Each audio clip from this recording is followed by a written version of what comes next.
dashing. 3 strips and 3 wedges. I was gonna get bubble tea. That was an actual thing I was gonna do. Ooh. You don't want I've got Red Bull energy drink promotional offer? 3 for 6? Okay, Sean, what You is want it? it down? it's a Korea? poke restaurant where you also go to gamble. It's a casino poke restaurant called Poke Face. Yes, Mm. yes. There it is. Yes. We found it in the end. Yes. Hmm. Poke face. It's pretty good. Do I want heat Honestly- for this or do I want cold? I feel like cold will help me more. I'd just go to a poke place called Poke Face. I think there is a place called Poker Face. I think here it's like a couple blocks from where Tim and I live. If there was any type of food provider and it was just called name of that food plus face, I think I would go. Pizza Face. I Sushi feel like face. there's one in Vancouver called Pokey Dokie also, which Yes. I like. Good. That's pretty Poke strong. Dokie. Silly names. Yeah. They like their pun names. Hot dog face. Oh no! Oh Would no! you not go to hot dog face or you put a hot dog in your face?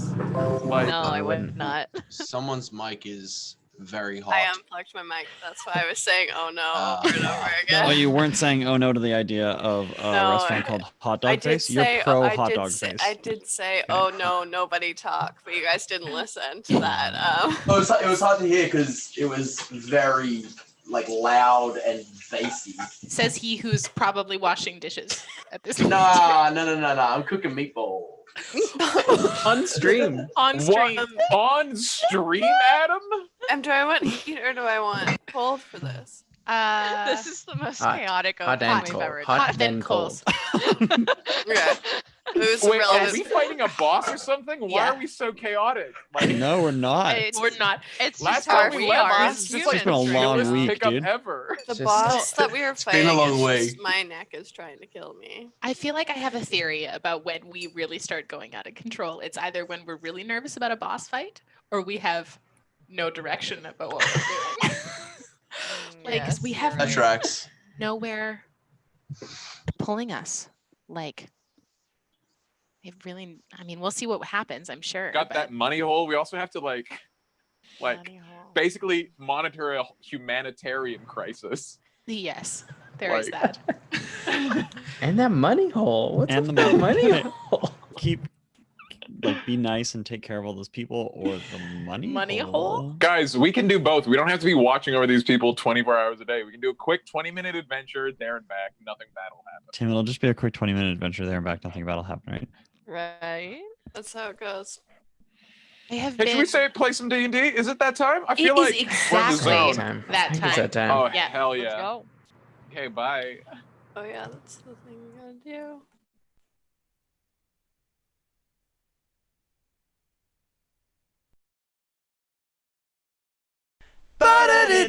Ba-da-da-doom, yeah, yeah, yeah.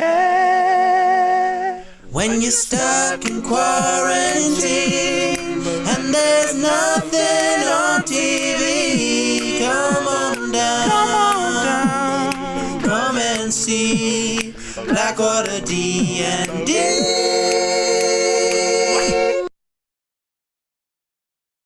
Yeah. Went to press it, and just as I did, somebody else pressed it first, and the button moved.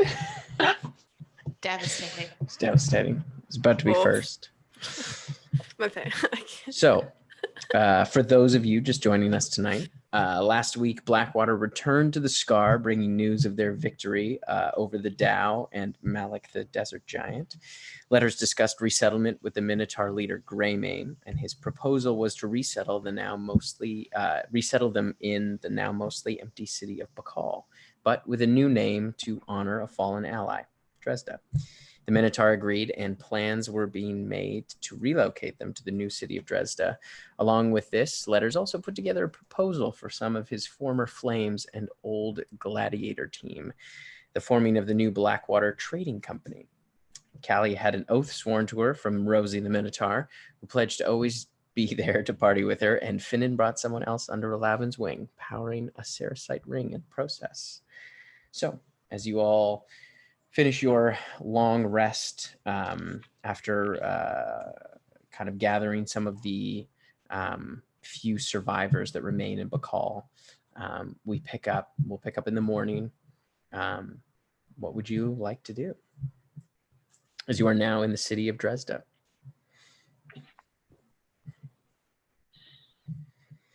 I think Neppy would have gone for a walk in the very early morning hours post prayers. Don't forget to prepare food and water. You told these people you're okay. You got that? Okay, cool. Okay, I'm going back to sleep. Enjoy your walk, Neppy. Yeah. Before I would go, I'm gonna cast create food and water. So if I don't have my phone with me. Sorry, one sec here. I just have to see how much of each I can create. So I'm going to do that 3 times. Okay. So that's 90 gallons of water. And then, 135 pounds of food. Okay. So that should be enough to feed everyone that we find. It can't be preserved. It spoils within 24 hours. So with the Neppy would probably just write a little note, say, it's not much. This today. But enjoy. And like leave that out. But the water obviously doesn't spoil because it's water. And she would Sean's face. Wait. So if you just had enough clerics working together, you could just raise the global sea level just really gradually over time. If you just had them pumping so many clerics for so long. I think the spell actually specifically says after 24 hours the water disappears as well. Does it? I think so. Nope.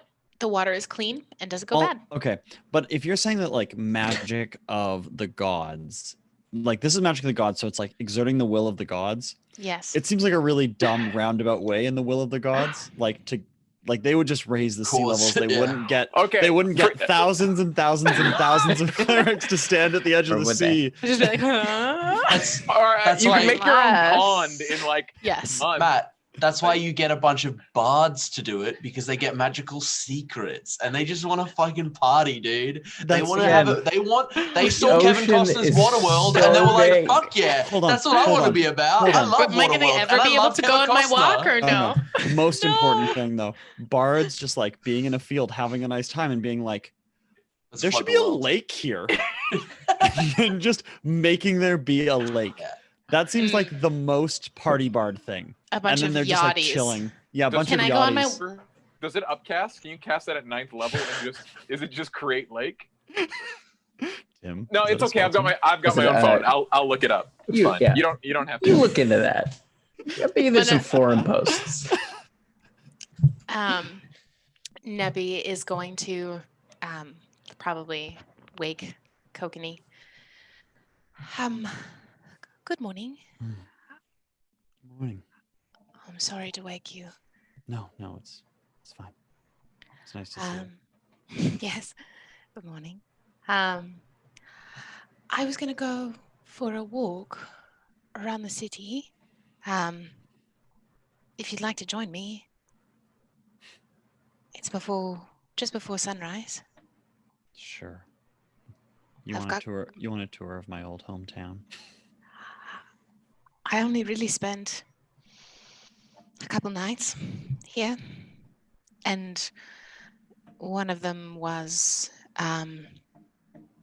in a brothel. Hell yeah, dude. But so I didn't really see much of the city. From across the way. Callie uncontrollably just said that in her sleep. Oh yeah, dude. She sleeps talks. Yes. So I was going to do a pass through the city with some food to see if we found anybody. But if you're offering, I would love a tour. Sounds lovely. I'll make some coffee. You get dressed. Okay, I'm warning you. This city looks nothing at all like when I saw it last. So I don't know how much I'll be able to tour, but I'll see what I can do. That's quite fine. Your company is more than enough. Sure. He goes and starts pulling clothes on. Puts one of his 2 shirts on. You for sure like notice him pick up both and choose which one he wants to put on. Dumb bit. So you head into the city, and Kokanee, you notice that it does seem a bit more familiar as you begin to walk through, and less maze-like. The streets that you walk through seem to have a bit more order to them, and you start to clue into things that are sort of familiar. So you do kind of get a bearing of where you are in the city. I'm assuming we would walk past the battlegrounds where the rift was. Is there any trace that there was anything?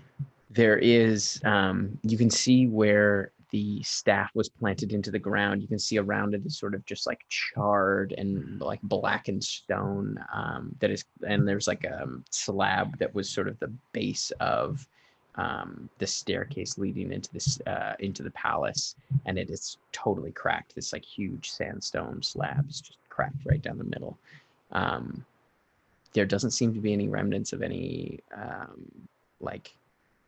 any kind of gore of any kind. Like all the demons have disappeared into dust.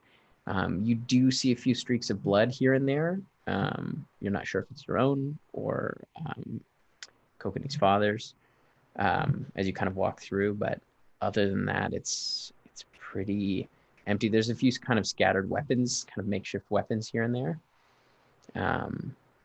But for the most part, even it strikes you as odd because even the corpses of the former slaves have also disappeared.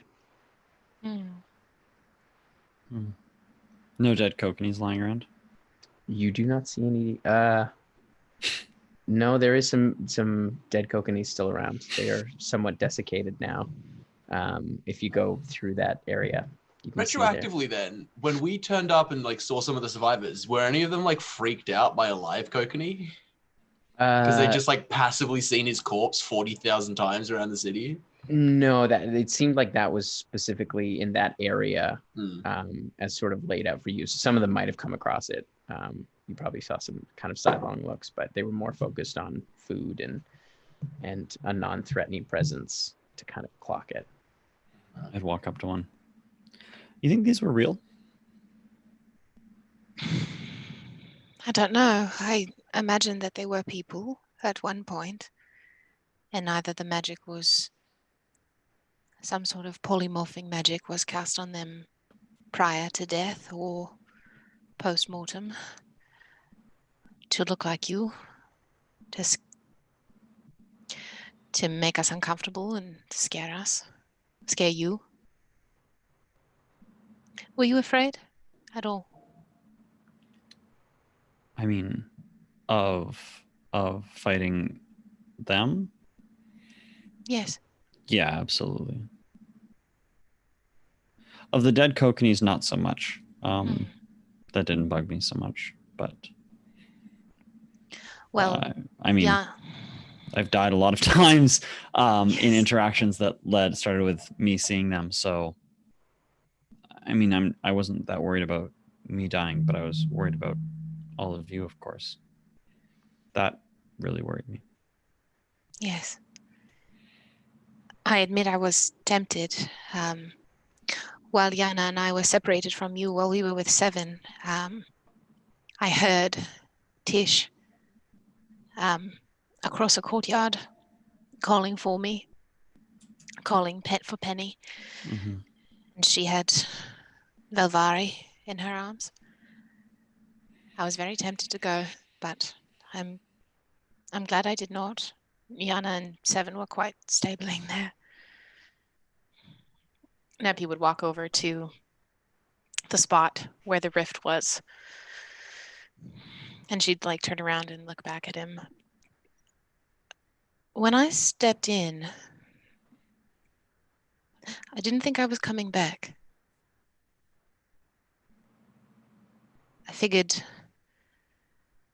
I knew that you'd have come looking for me. But I didn't think I was coming back. And I think that's what scared me was that I was not afraid. I was afraid of leaving you and everyone and being far from you for longer than I would ever wish to be. But I was not scared of the rift. I was not scared of the abyss. It felt like a culmination, I suppose. Do you think you're done? Your prophecy? Was this that? Goddess grace, I certainly hope so. It spoke of one. He who brings chaos into the world. Perhaps it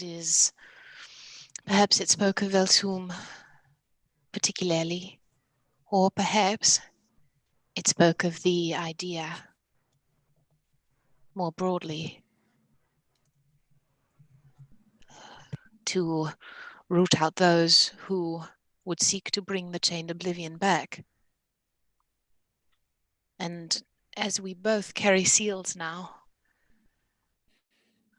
yours in your chest and mine on my finger, I feel like this will be, for every moment that I am breathing, this is something that I must do. To care for this and care for you. Keep you safe. And then when my time comes, I will pass the ring on to someone else trustworthy so that they may become keeper of it. I wonder what they'll call it. All the seals have names. Do you think you get to name it? I think you do. What should we name it? It's a beautiful ring. You did very well. Does mine have a name that's in my chest? Yes. Do you know what it is? Yes. Do I know, Tim? Do I know what it is? I don't know that you know what it is. No one's ever told me what it's called. No, because you just woke up with it in there. Yeah. I don't know that you know it. I got it. Yeah. Neppy knows it though, right? Yeah. I don't know if you know what it's called. I don't know. No, because we found it in the Temple of Ayun. I asked about all the seals that were still sealed. So we're still.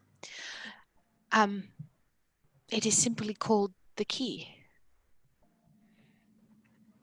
It is encased in the divine shard that powers this in your chest, and you, in essence. But mine doesn't have a name yet. Can I show you a place? Yes, please. I'm going to start walking sort of like sunrise in the east or the west in your world, Tim? In the east, yeah. In the east. Nice. Or the north Classic. and south. Who knows? Classic. A good choice. North, south. I don't know. It's in the north, sets in the northwest. It goes up and goes right back down. Like a piece of pie. Like it goes up and then it comes around and then goes back. It does a big old loop. Yeah, part of the world never gets light ever. So we're gonna sort of head that direction. Okay. And then come to like a pretty tallish looking old building. Mm-hmm. Yeah. You find there is a sandstone building. Like most of the buildings in Drezda are 2-story buildings, like sandstone, simple kind of, or 1-story. Some of them are larger though, kind of wider. Some take up kind of whole city blocks. Just kind of a myriad of shops and like apartments above. But there is a notable 3-story sandstone building. That is one of the older structures and one of the first, like it's near the palace. It was actually the old palace for a long time. Yeah, so it's kind of the historical palace. It's near the palace. So I figure I would have, snuck out there a handful of times. And I would know a way to climb up it fairly easily. Yep. And you can see the stone wall that kind of surrounds it is not terribly high. It's only about 6 feet high. And the gate has been kind of broken open. Courtney will quite nicely vault the fence so that the stone wall, so he's sitting on top of it and put his hand back. How's your climbing? I mean, certainly not as graceful as that. And Neppy's gonna attempt to climb up it. Make an athletics check, we'll say, or acrobatics, your choice. Let's see what's better. I think they're both dismal. Wait, Kokanee doesn't have to make one just in case he gets that natural one and nuts himself on the fence. No, like, he's got those trying boots. He's trying to look really cool, and he's like, just air glide it up. I'm gonna cast guidance on myself before I do this, so I don't look like an idiot. Don't embarrass yourself in front of your husband, Neppy. Okay. 16. Yeah, it's a little awkward, but you're able to kind of you find a spot to kind of sink your foot into, and you kind of hoist yourself up. It's not the most graceful, but you do it. It's great. I'm in armor. It's fine. Yeah. Cool. I vault, swing over the wall and land on the other side in the compound, I guess. Neppy just shakes her head and jumps down. You jump down as you kind of look over at him. You can see behind him there is maybe 30 feet away. There is a gate that's been broken open as you walk into the now empty compound. I imagine that this is a place that I've climbed and sat on the roof of a bunch of times in the past, and I've got a vague idea of how to do that.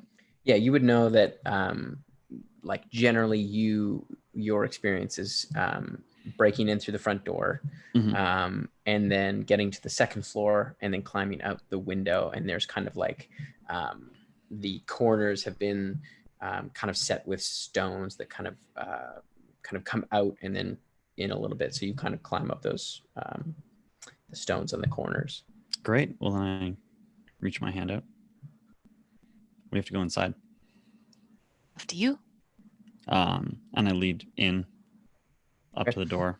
You can see the door. The door is somewhat cracked, but it is still locked. You should probably check it for traps first. I'm sure it's fine. I'll try to pick it. Okay. I'm gonna cast resistance on him. Make a sleight of hand check. That will be a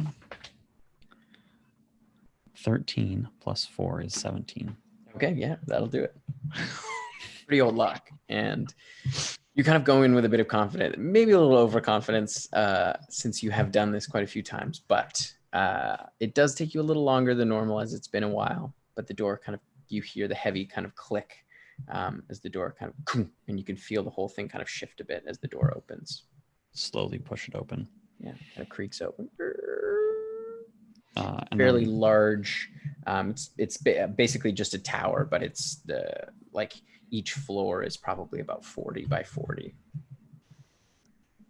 And then we'll walk up to the second floor to that window.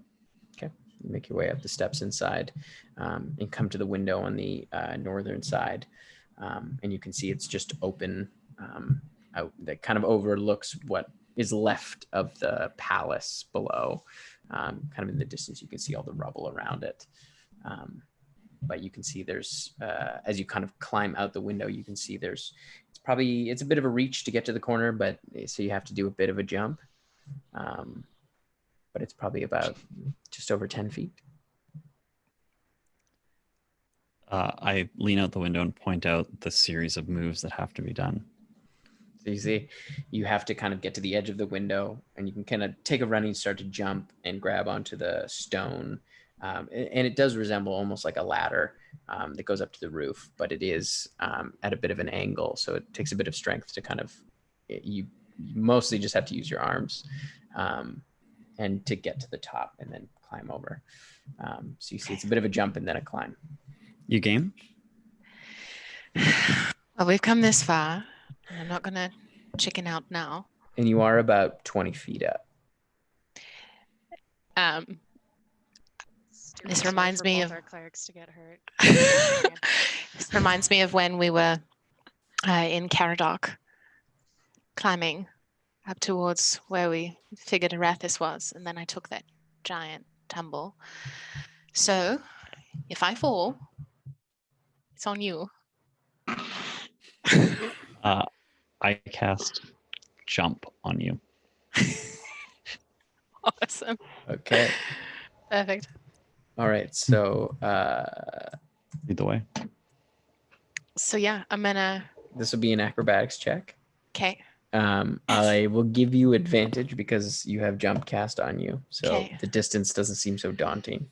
Okay. Can I cast guidance on myself before I jump out the window? Sure. Yeah.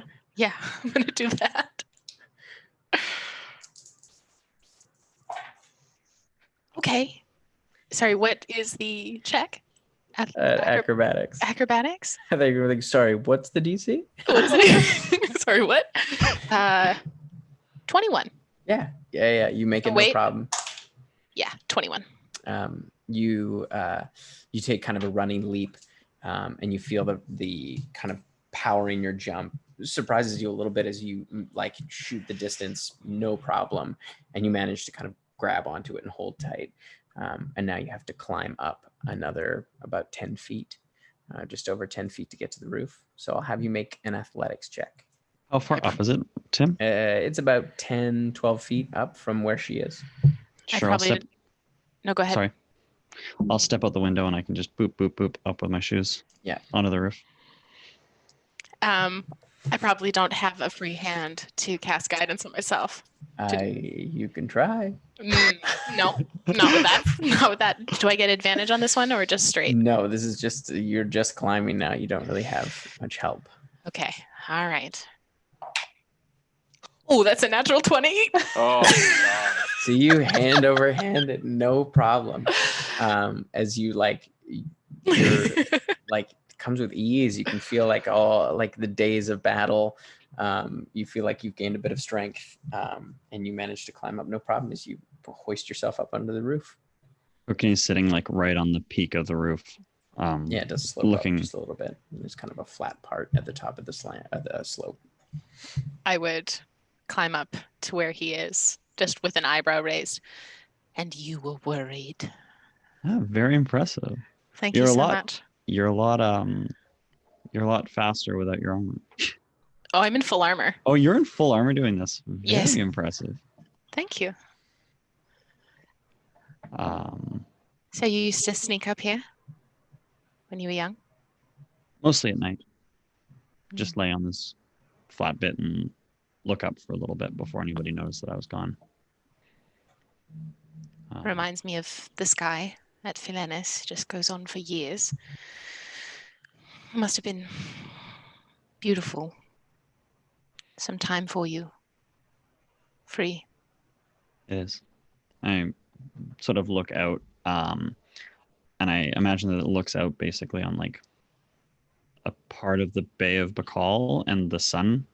Yes, you have a pretty good view of like some of the bay, but where it's placed, you can actually see kind of both sides of the peninsula. So you can see not only into the bay, but out over the kind of like rolling dunes at the edge of the oasis that kind of like give way out. You can see like way, way, way in the distance. You can just see the other shore. But you have a pretty good view of both sides of the city. It's pretty spectacular.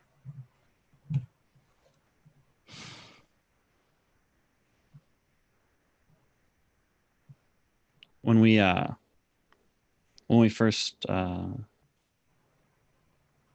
started adventuring, I never imagined that we'd ever sit on this roof and look out on this view. It's pretty nice. I hope there is a day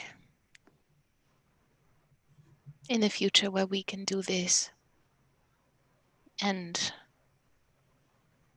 any remnants of Bakal are replaced with the bustle and the joy of Drezda. Well, I mean, if somebody's going to make a joyous city, I think Letters is going to get it off to a pretty good start. I can't help but agree. It's going to be a well-branded city, I'll tell you that. Yes, there will be marketing teams. It will be very clear what the aesthetic is, what the brand is. There will be many entrepreneurship opportunities. Absolutely. So as you both share a moment on this roof, you can see the sun beginning to rise in the east. And it's kind of comes up from behind you over the bay, and you can see it kind of like as it passes over the city, casting these kind of long shadows into the bay. And you can now see the city in somewhat of its splendor and its kind of sprawling beauty in this kind of beautiful oasis at the edge of the ocean. It is quite something. You can see kind of at the edges there is a number of palm trees that kind of surround it, and there is kind of like a river system that's been kind of dug into it from the original lake that now kind of moves throughout the city into kind of various pools and in different courtyards and things like that. It's quite lovely. Well, Nepentha, a name for the ring. Yes, a name. You by yourself have made a seal with the help of your god, of course. I did. Which you now carry. I do. Which means you get to name a magical item that is going to outlive both of us. I mean, if we do our jobs right. Many, many, many lifetimes. So what do you want it to represent? I want everyone who carries it to know the sacrifice of those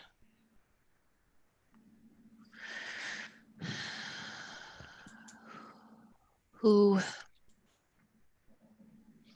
did not make it through the day. I want it to be something evocative of my goddess and her grace.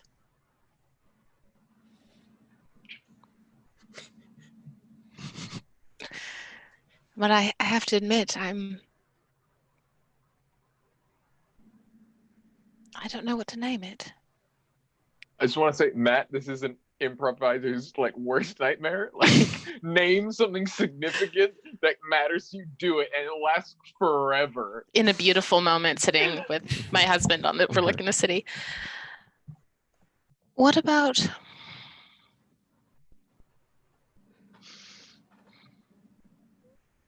I originally thought it would be, I'd been pondering this and thought simply of calling it the Ring of the High Priestess, but I feel like that's not quite enough. What about the grace of the High Priestess? I think that's what it's called. It's perfect. I take her hand and I look at it. I love it. I love you. I love you too.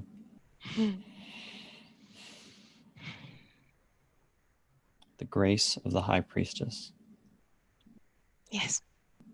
People will be saying that name for generations. Gosh. Long when my name is forgotten, or in a book on some shelf, or wrapped up in some scroll in the basement of Felinis.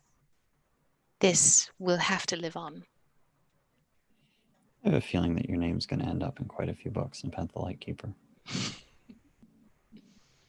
Now, shall we go give some food to a city that really needs it? Yes, and lest our party worry that both their clerics have gone missing. Shall we? You ready to hop down? you gonna make me climb down? No. I'll cloak of the mountebank, both of us, down back to the grass. So you head back and make your way back through the city. Wanted you to carry her down. He's so weak. He has no I'm strength. so fucking weak, guys. She's so much stronger than he is. She can carry me down. I won't let you. As you make your way through the quiet city, you do we see anybody? Make a perception check. May I as well? Yes, of course. Okay. Plus 10 is a 26. An 11. Can you please chill out a little bit? Kokanee, you are just kind of like taking it all in, seeing the city that you grew up in now and in kind of a more peaceful light. You don't seem to notice anything. Yeah, I'm cool. I'm hanging out with my wife.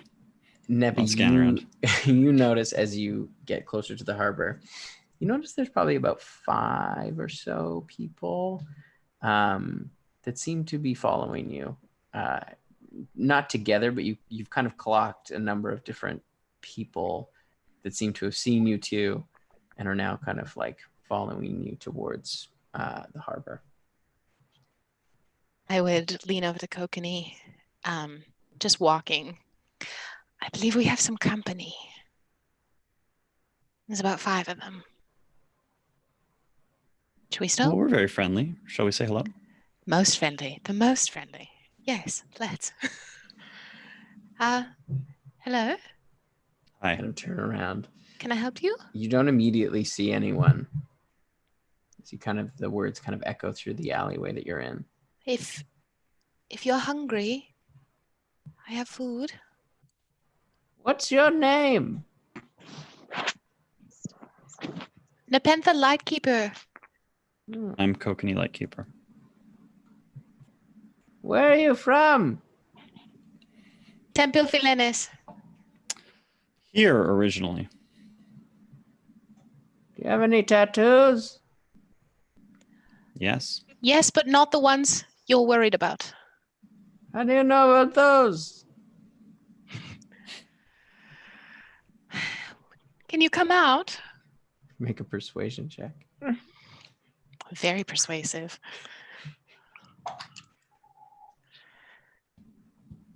21.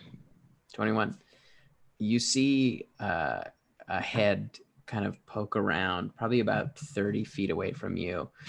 This kind of hunched figure you can see has like a tan cloak up. And you can just see kind of the edges of what looks like a muzzle kind of, you catch just the end of it.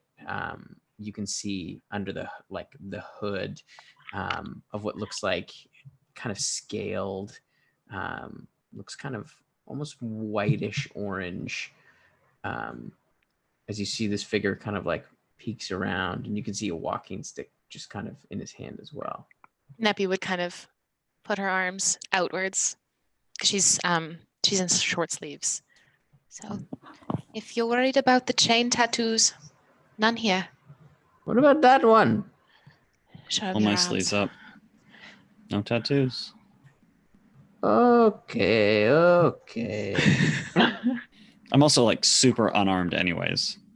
It kind of comes around the corner and you see now this kind of hunched, somewhat small figure. He probably looks like he's about 5 feet, kind of hunched over. You can see a tail kind of dragging underneath the cloak behind him. That is that same kind of like it looks like kind of white scales, but there is sort of like an orangish glint to them as well on the tips. As he kind of like comes up, he hasn't lifted his hood up. What are you doing here? We went for a walk. Who are you? Who are you? Kokanee Lightkeeper. So you said. Story checks out. My name is Hakar. Hello, Hakar. It's nice to meet you. Very nice to make you acquainted, sir. Yes. And he kind of pulls back his hood, and you can see a lizard folk. As you can see his like kind of whitish gray scales kind of tipped with orange. You can see he has kind of like this kind of fringe at the top. And his kind of yellowish teeth kind of just visible along the gum line. kind of like squints at both of you. So why are you here? Well, we came. You know what this place is, right? What happened? Oh, yes. We do. We do. And you chose to go for a walk in this cursed place? Yes. Yes. Well, do you have any food? Yes, of course. What I would bring out like You a hungry? bunch of food. Yes, of course I'm hungry. Is there anybody else here with you who I sort of look around? Is hungry? Kind of squints. And you hear him kind of let out like a low whistle as you see like 4 other lizard folk kind of like scamper forward. They look a little bit larger, but they look fairly thin and kind of like they look like pretty gaunt as they all kind of scatter forward. They're my grandsons. Yes. Can I hear you do a lizard whistle? I'm really curious. I want to know what a lizard whistle. They don't have lips. They don't have lips. That's why you were like whistle. I was like, yes. Oh. Oh. That's a lizard whistle. It's canon now. Hakar, how long has it been since you and your grandsons have eaten? Well, we found a few rats that we shared just the other day. It was quite a feast. If I can imagine you're quite hungry now. Yes. I'm going to do some magic. All right. Okay. So You see please he don't kind of be alarmed. takes both hands on his walking stick and leans back just a little bit. I'm going to cast Create Food and Water. And I'm just going to create 45 pounds of food. So, he immediately scampers over. You can see like he, what originally was what looked kind of like a limp, gone. He runs over to the food as the other lizard folk as well, as they just begin to like, they barely look at you as they're just like mowing down on the food. You can just say, it was licking their lips, and fantastic. They're just going to town. We would wait for them to finish. I'll just sit down in the middle of the road them and wait till about they're done. A half hour, but there is no food left, and you can see they're all like, oh. How long have you lived in Bakal for? Well, my whole life I've been here. Quite some time. What about you? You said you're from here? I am. I lived here for about 17 years from my birth, and then I left. You came back at the wrong time. There's nothing left. You're still here. Well, I don't really have much of a choice.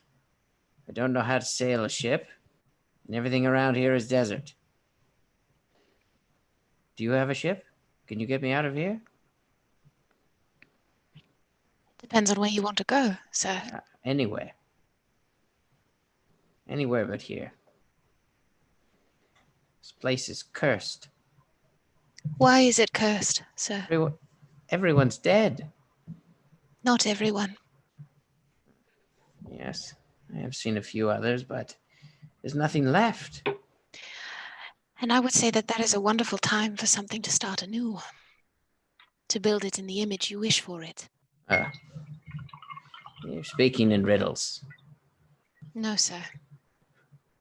There are a group of people down near the docks that have come and gathered with talks of work. People who can teach you to sail, if that is something you wish. I'm too old to sail.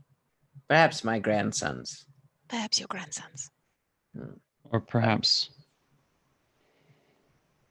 It seems to me like the curse is gone. Destroyed. Well, tell that to all the food running around. Food running around? There is no food running around. He kind of looks at his other lizard, like this guy. Seems pretty barren here.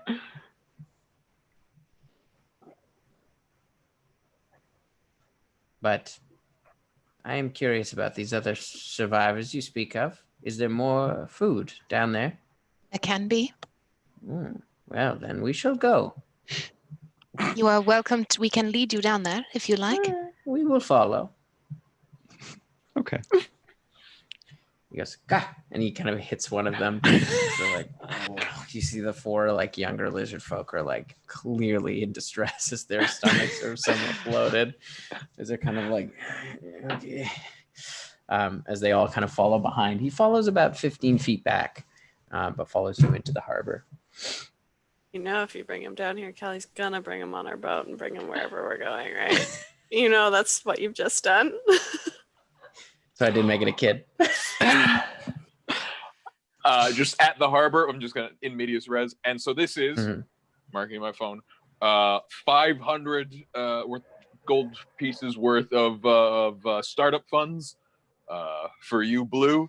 I don't think we need to be too stingy off the top. I wouldn't worry about this, being in the black right away. Focus on community engagement. We're going to be working with these people. We want them to like us. See if we got anybody who's knows how to sail. Okay. We want them friendly so that we can teach the Minotaur how to do it when it comes around. Of course. Okay. Sick. All right. I'm handing it to you. It's going out of my inventory. It's going into my inventory. Thank you. Yep. Please. Be good. Noted as she counts it into a bag. Keep receipts. Of course. I know that's what you do. Okay. That's all. Oh, Neppy's back with more people. Oh, hey, do we want to advertise this? Because I could do my Skywrite thing if we want that. I'm back too. Thanks, Letters. Oh, sorry, Kokanee, I didn't see you there. You're not as strong as an Neppy. It was you were too weak for my eyes to register. Neppy just flexes guns. Well, I mean, you could. These folk are the only that we saw through the city, but I'm sure there's more. I mean, do we feel like we can feed an entire city's worth of survivors? Because this is going to really put us on the map if we do that. We will need food that is more sustainable. I can make Well, that's food. what the ships are for. I don't know what the nearest settlement is, but that's the first trip. Fill up with all manner of grains and whatnot. Initially, just like, humanitarian stuff. Build goodwill. And then build out from there. Any shipwrights that we have can fix up the boats, get more ships. Get a whole thing going. Let people get back on their feet. Perhaps I can put a call to Felinis. We should have priestesses come, and it is time for the Nepentha to have a stronger foothold in the city than she ever has. In times past, we have been high priestesses and priestesses of my order have been shunned, and we are respected but kept very much on the outside. It is time that we come back.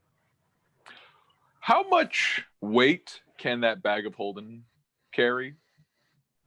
500 pounds. Oh, just 500. 500 It's pounds. not a lot. No, and it is quite full. It's definitely full of.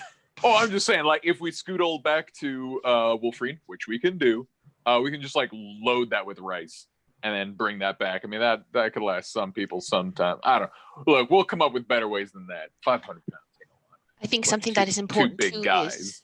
is to make sure that this is something that people feel autonomous about, because we will not be here forever. Oh yeah. So this is something that they will also have to figure out. Hey, you. What do you want? Oh no, not you. You pointed right at me. Yes, I did. Hey, what's the whole farming situation here? This is a desert. Where do you guys get your grub? Well, there is some fertile land on the northern part of the peninsula. It kind of stretches down the coast. That's most of the farming happens there, but a lot of it is done by trade. Okay. Oh, right on. Then we'll just rebuild the thing that's already there. Yes. Great. My name is Hekar, by the way. I didn't ask. I know. Yes, we found Hekar and his grandsons in the city. They are longtime residents of this city. and I'm hopeful they've changed. I know it has been named Bakal for a very long time, Hakar, but we are hoping to have it under a new moniker of Drezda, named after someone who gave her life for this city. You see, Legendary stone giant gave her life to take down Bakal. You know, the lich, bad dude, slaver. You see a number of the other people that have already kind of coalesced around your group, or have already kind of heard the story, and kind of nod their head. You see Hakar go, I don't care what it's called. You call it whatever you like. Yeah, we're calling it Drezda. So okay, fine. Okay, good. Hakar, what did you do in Bakal? Well, I was a servant. Of whom? A wealthy merchant. Insight check. I'm bad at insight, but I do not trust this man. This Lizzie. Oh, natty 20, so that's a 19. He rolled a 4. He rolled very poorly. He is lying. He is absolutely lying. My passive insight would have picked that up, I'm assuming. Mm-hmm. Yes, a servant. Big time merchant man. Mm-hmm. Merchant man. Hakar, we're really trying to build community trust here, and thus I'm really trying to roll back on my threat of violence. But that's really the number one tool in my tool belt. Nappy, he's lying. Oh, I know. Nappy, oh, okay, then you take the reins here. It's written all over your face. Sir, I suggest you start speaking truthfully. We Very mean well. you no harm. I fed you. Yes. Can we take a walk? The two of you. Myself? Me? Yes, sure. Only if Yana can come.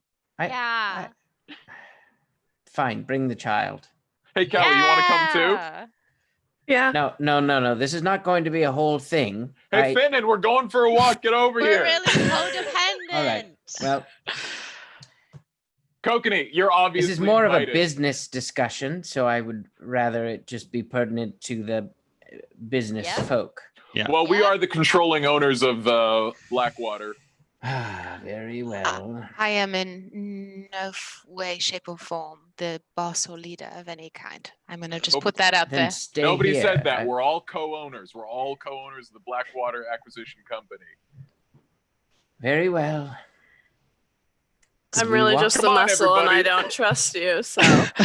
Let us take a walk then. Yes, let's walk. He kind of walks and he leans over to you, Kelly, goes, I'm flattered. You think I'm a threat. Kind of hobbles along and leads you out. Callie, you think I'm a child? Callie will just lean back over and she had it. She's gonna lean back over. She's gonna be like, I'm not threatened. I don't think you're a threat. I just think you're a liar. And she's gonna stand back up. Very well. And then he looks over at you, Yana, and he goes, Child, you have a spider on your shoulder. May I eat it? No. How old are you? That's my business. Kind of leads you around the corner. Probably older than you, so. We'll see about that. What, are we going to have an old contest? Never mind. Quickly, argue about your sciatica. See who dies Who has worse first. knees? Who's gonna die worse first? knees? Okay, listen. Yana, your knees are a wreck. There's I no can see way this you is can futile. touch. I'm going to leave now. I can't see anything. We're joking, Hakar. This is how we do business here. You got to start with the chit chat. It's called preamble. Look. Yep. I made my way as a smuggler. What did you smuggle? Well, I was the contact person for here in the city, so I dealt with a number of traders that came in, and I had a large distribution network, but that, of course, has all been destroyed, along with most of the business. But I see an opportunity, perhaps. I have access I'm gonna stop you right there. Look Neppy in the eye and tell her you didn't smuggle people. I never smuggled people. Inside check that. Oh, buddy. That's gonna be a 25. He appears to be telling the truth, and you see he kind of like undoes his robe a little ways, and kind of like pulls it down. And you can see now as he pulls it down over his shoulders, you can see a number of scars along his back that look like lash marks. Like he's been whipped.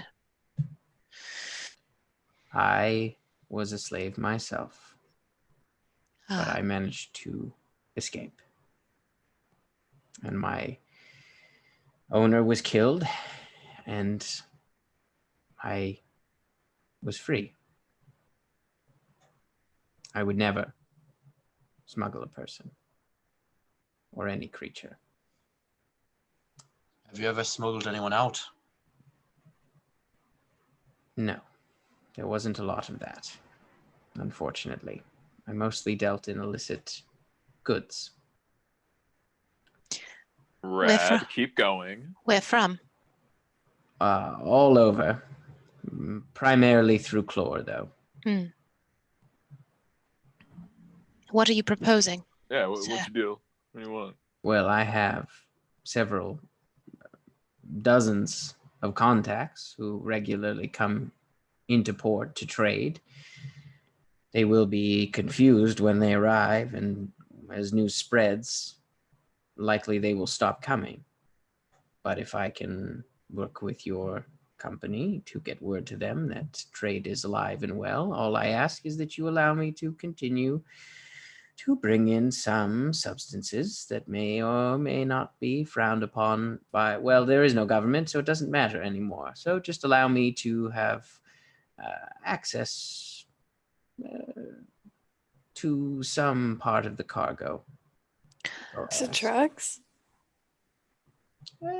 Yes, drugs. What type of drugs? Are you familiar with gloom moss? Oh, yeah. Guys, I'm not seeing a downside here. I would like be a honest. full list of the illegal substances you're trying to bring into this new city we're building. Right? While he looks through his ledgers, and reads up his list, I will say that no city is without its underbelly, and usually those two are a symbiotic relationship. It's a city with no crime is, in a sense, a very sick city. But I mean, if we decriminalize stuff that's not that bad, then it should be fine. I'm just wondering if True. it's really that bad, the stuff he's bringing in. I'm also thinking the city needs a dock master, and surely he'll make more money doing that than smuggling dangerous stuff if we decriminalize Not some of the easy terribly dangerous. There's milk root, scrunstones, gloom moss, and pleasure milk. We gotta get some scrunstones. Oh my god. Scrunstones is what you focused on, not pleasure milk? Look, Pleasure milk. Neppy would know what pleasure milk is, right? Die. And it's obviously that like banana flavored milk to go. She went through Cinderfall and Chlor. Yeah, but you okay, wouldn't necessarily That's true. have been seeking that kind of stuff out. I guess it's just because Emma knows what it is. I do have Damn a it. question. Yeah. How many of these things do we think Callie would have tried in her past? All of them. You've probably taken milk root, and you've taken gloom moss, I think, with letters on the beach. Milk root is it's the hard root of the milk flower bush. It's ground into a paste and then heated up, and the smoke is inhaled. And the general effects is sort of a numbing sensation and feeling of floating above your body, and overall kind of body high. Tim, as a general connoisseur of all things milk, has Finnan come across pleasure milk? Sweet Finnan? Absolutely not. Finnan retires owning like when you met them. a dairy farm. Like that's Finnan's future. A dairy farm / like track and field. Becca, I can imagine that your business was quite lucrative for you. Well, I had my clients for certain. Is anyone at risk of being hurt or killed by the work you're doing? Well, I suppose. Any kind of... I mean, the people that I deal with that are generally bringing these into the city are not always the most savory characters, so I would imagine, yes, there is some danger, and often you are working with some... Anything coming out of Clore is passing through a guild, most likely. Yes. And that comes with its own risks. I'll say this. I don't know about you guys. I'm not really interested in like running a city. I don't want to rule over anybody. So I think this is great. As far as I'm concerned, there's no government now. Nothing's illegal. He says contacts. That sounds great. Let me put you in contact with Blue Ribbon. You're exactly the man you want to see. You'll probably have to talk to Greymane when she gets here. She will be the de facto mayor to start out, or whatever system of government they want to have. Or, you know, whatever the fuck. Like, I don't know. You seem chill. Like, guys, this is a yes, right? This guy's a yes. We got a smuggler friend now. Like, I failed to... This is good? This is good. I have right? one caveat, Hakar. If ever we need something smuggled in or out, or someone smuggled in or out, say maybe a group of 6-7 people, you will be available to make that happen. Of course. Oh, yeah. I mean, also, doesn't Letters like own the shipping company? Well, I'm a co-owner. It's also hard. It's also hard to be smuggled with your own shipping company. That's true. It's usually the first place people look. Of course. Yeah, collaboration. But you got to put like just a little put the brakes on it. If you can just focus like the first few weeks, maybe like say 8 or 12 on just like getting the whole like food situation for everybody, then let's get to work. We're burning daylight. We should get these ships sailing right now. Very well. Also, potentially, if you can put a word out, if there are craftsmen who can make their way to the city, there is places to live, and with food coming in, there will be much work here, revitalizing the city to its full glory and beyond that. Very well. Well, I will send a message with each of my grandsons. Yana, how do you feel about this?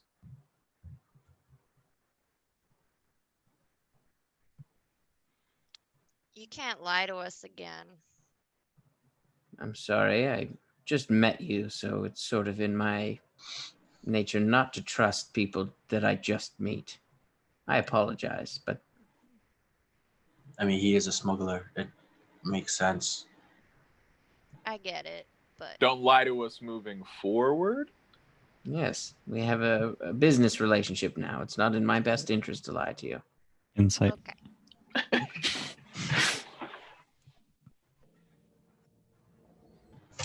Yana has low insight. She does not. She still doesn't trust though. 26. Yes. Seems like he's looking out for number one. It's like you glean that he's a bit of an opportunist, but he seems on the level. Like it's because it's going to work in his favor. Yeah. Yeah, We're all it's about fine. opportunity. Fine with me. Drezda, a city on the rise. Sweet. Yeah, let me introduce you to Blue Ribbon. She's the head of Very things. well. Yeah. Like I said, I will send a message with each of my grandsons and send them out on 4 different ships, and we shall spread the news quickly. Good. Good. Very Hey, well. Blue, look what I got. I got a guy who knows the guy who knows the guys. Is he That's gonna what we lead needed. him over? We talked about this in the morning meeting. How great is this? Next thing, we need a better secretary. Arlig was a bad choice for that. We need to outsource that. I kept breaking all the pencils. I know, buddy. We're short-staffed right now, but we'll go real quick. Also, Yana's insight is so low because she just goes off of who she decides isn't lying and who is, or who she trusts and who she doesn't. She just didn't trust anyone for a long time, so yeah. Check it out. So you set up Hakar with blue ribbon as it's getting closer to kind of midday. You haven't done Skyrite yet, have you? Not yet. Okay. I've been holding the trigger on that. Do we want to advertise free food in the dying city? I mean, I feel like now that I say it out loud, it'd be a humanitarian failing not to. All right. And I start setting up my drum circle. I foresee something. Neppy, you made a comment. You said if the crafters come to the city, there are places to live. Some of those places are nicer than others. And I worry that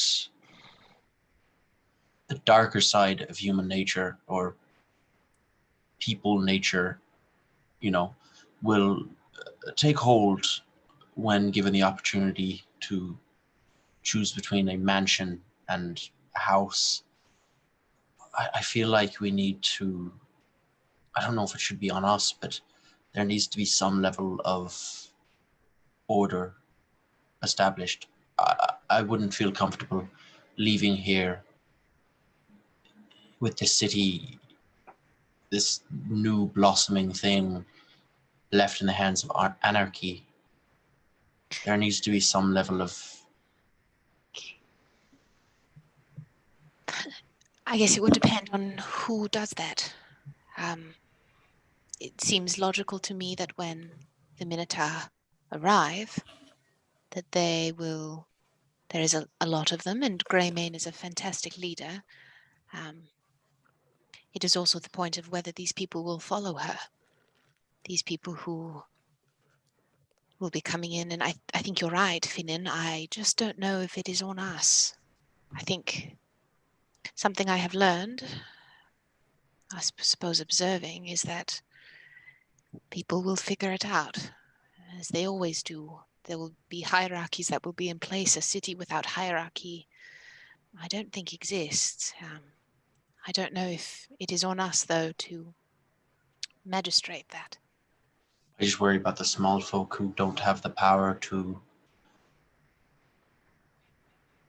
hold sway against the movement of hierarchy and might get hurt just being in the way. You give me that plane shifty thing, I can just, you want to see your wife, you guys all have stuff you want to do. I can just keep ferrying some meatheads in from the Scar, just like set up some dudes who are like, here's the deal, make this place nice, support the Drezda Trading Company, protect our corporate interests, and the little people. Those are the three things: make it nice, support my corporate interests, and help out the little people. I think that's a fair pitch. And then, like, because fucking Jongle's gonna be bringing people in, it's a process. But I can bring in. I'd be like, look, I know people. Greymane knows people. Like, Greymane, you pick 4, I pick 4. We're bringing the best dudes, people who are like good at like looking out for little people and knocking heads if bad things happen. But that's not where they start. What's the name of the guy who took up Relauven again? His name is Mako. I could also talk to Mako about perhaps putting together some sort of town watch. I love that. Yes, aggregate from the local supply. Once the priestesses arrive from Felinis, we will send them with a higher priestess, and they will make space as we always do. Oh, okay, guys, this is it. So we send to our various places of the world. You start your own town watch. You get some priests over here. Like, I can get back in the Scar. And meanwhile, we'll play small town sheriff. And anyone who's like, oh, he took my cow. And I was going to eat that rat. We're like, oh, well, let's deal with this on an individual level. Guys, that sounds like a fun time. That does sound pretty good. And I don't think we have any pressing matters to attend to small town sheriff right now. So I obviously we put it to the group, but I don't hate the idea of staying here at least until this place doesn't just collapse in on itself. Kelly, that's a big ask of you. We don't all have to be small town sheriff. I can get you to your wife like that. That's on the table. Now, if she wants to come over here and be small town sheriff, like, maybe she wants, look, hear me out. And we'll have to ask her this, but maybe she's getting tired of being big town sheriff and running like a big country. Maybe she wants to go back to her roots. Like, all big things started small, and maybe that's like return to the fundamentals and be small town sheriff with your wife. My one and concern, adoptive child. Letters, is, and I mean no ill meaning in what I'm about to say about your wife, Callie, but bringing a foreign leader into a new place, even if she means well and wants to send aid, I'm worried that Drezda could just become another province of Wolfrine, and that we may want that, but I'm not sure if we do. My wife's not leaving Wolfrine. Right. That's not. No, I'm. She's not gonna. No, but I'm saying making her overly aware of what is happening here could cause some larger perspective tensions, unless we are happy to have Drezda just become part of Wolfrine. With all due respect, Finnan, the people of the Amonkhet Peninsula have been governing themselves and working their ways of life for thousands of years. They will find their way. Well, I mean, recently they were ruled by a lich who ran for like a couple millennia or whatever, so they haven't really been ruling themselves. Also, as far as I can tell, wait, hold up. It's been lich rule, Nepentha rule. You're a sand giant, or you're a dude who lives in a tower that we don't know a lot about, and maybe we want to knock on that guy's door. I meant more broadly the continent of Kotona. 5 people, like those are your options here. And also, be a Neppy, be a sorry, I'm Finnan's trying to make a point. Go ahead, Finn. From perspective of a national leader, they might look at the state. Yes, they've been able to rule themselves well and fine for however long, but that is to be said. Go on, but from the perspective of someone who is running a nation that is somewhat successful and prosperous, and they see a city that is in ruin and the people in need, at first it could be they send aid, they send military help, they do it all out of a sense of altruism, but bit by bit, the people here just lose their independence. That's the only thing I am concerned about. I'm not saying that they can't rule themselves here. I'm saying they should rule themselves here, and we shouldn't involve outside monarchies. She's my queen. Like it's my country. I think we're both saying the same thing. I think so. All agreed. Let's be we're cautious. Not going to kidnap Callie's wife. I never said that was on the table at all. No. It's okay. I'm just putting words to what we were all thinking. As fun as it would be to see Callie ride in on an owlbear, who is her wife, and like stop a shoplifter. As much as we all want that to happen, and don't tell me you don't, I think we can all agree that, as Finn has put it, would be a geopolitical faux pas. I think we could say that. Kerfuffle, for sure. It would be a kerfuffle. I think, bring it back. Callie, what do you want to do? We got real tangented. Do you want to hang out with your wife in Jar? Do you want to be a small town sheriff? You can do both. I think if we're staying here for an extended period of time, I would like to go home. As much as I love the things that we do, it isn't life or death here for the world. I would like to go home. Not immediately, but I'm with Callie. It's been a long time since I was home also, and I'd love to help set up this city, but my city still needs a little bit more attention. Of course. So I could stay here for a few days, but then maybe Callie and I could both go back to Wolfrine, and I could I could go to Barnwich from there for a bit. And I think too, Finn and I think building off the point that you are making too, if we are attempting to assist setting up some form of leadership here, we should be very careful not to assume that leadership. And if we stay in the city too long, we may become that simply by essence of our presence.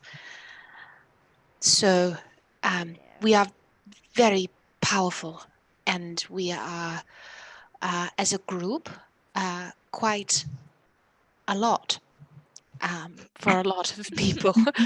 So I would avoid. I think my main worry about us staying in the city for an extended period of time is, while we have helped these people stand up, I do not wish to be their savior. Of course. Should I cancel the skyrite then? Because that seems very much the direction we're going. Like, oh, you're dying of hunger. Let us literally save you by providing you with food. I think and water. I think we tell the people that we are helping to go out and bring more people in, so that it isn't just from us. It isn't directly from us. It is from the people themselves helping one another.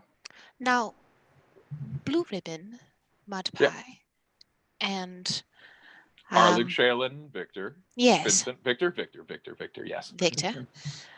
The 5 of them are quite a force to be reckoned with.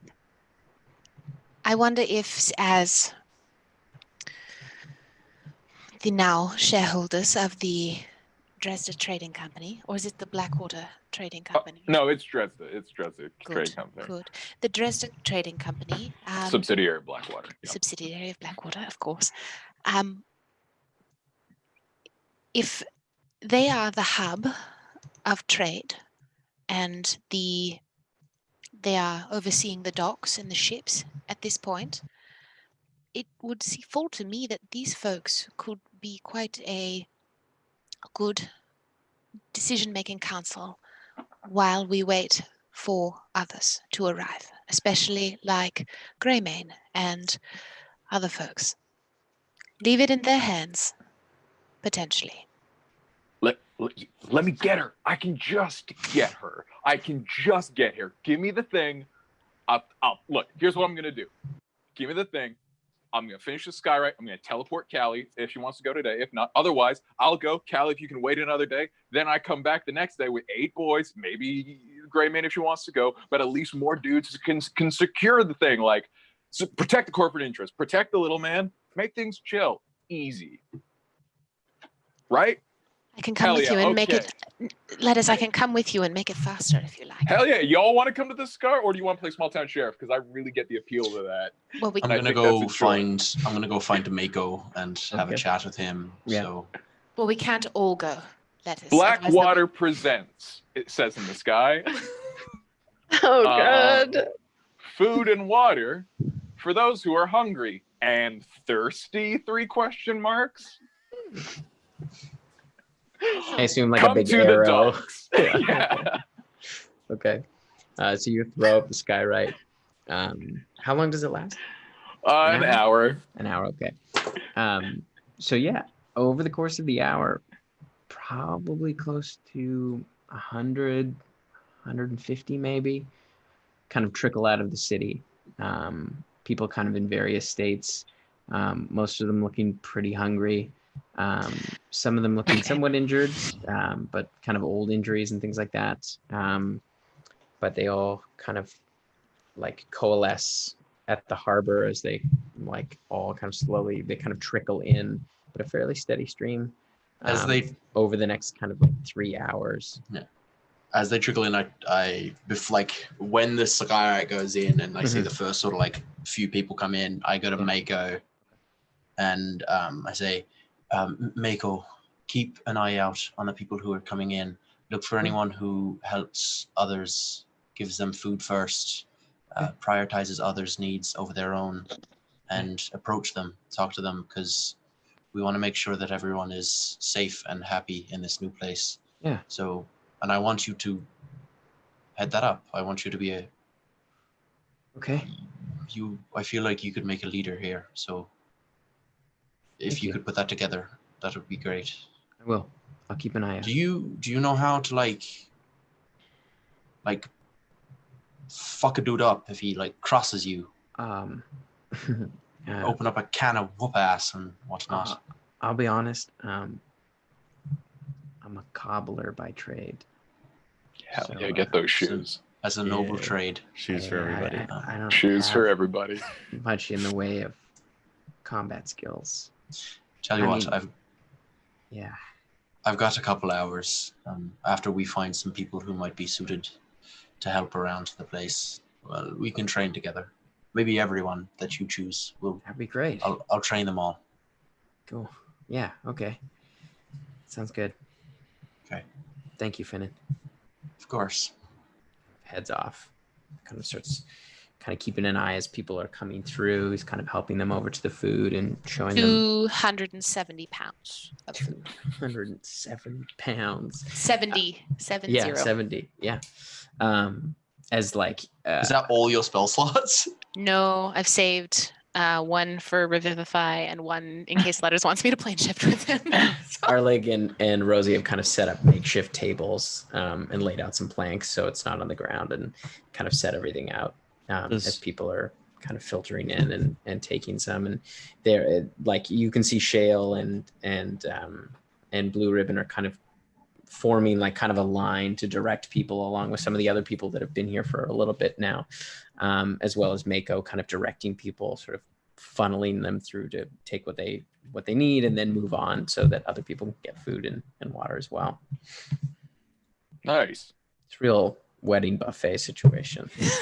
Love that.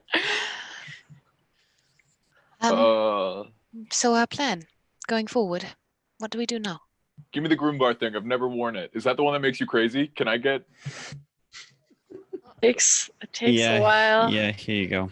It takes a while to make you. Oh, Hold like on. does it kick it? Like does it hit in like an hour? Oh, Jen's got it. Here. Oh, there it gives is. you the amulet. Oh, it's got some weight to it. All right. Oh yeah. And yeah. It takes an hour. You attune to it over the hour as people are kind of trickling. Oh, as long as I'm just sort of dicking around. Let me also identify this rad hammer that we've had since we defeated the Zacchus. Emerald Twilight. Not Zacchus, the Emerald Twilight. The Emerald Twilight. Okay. I've just been hanging on to this thing. It's so big. I can't believe I forgot it. I thought it was in the bag of holding. Oh yeah, that's also where it is. I have it written down in the bag of holding. Do you want me to send it to you? Because Letters just picked it up. I don't think we ever put it in the bag. Letters just picked it up and carried it with him.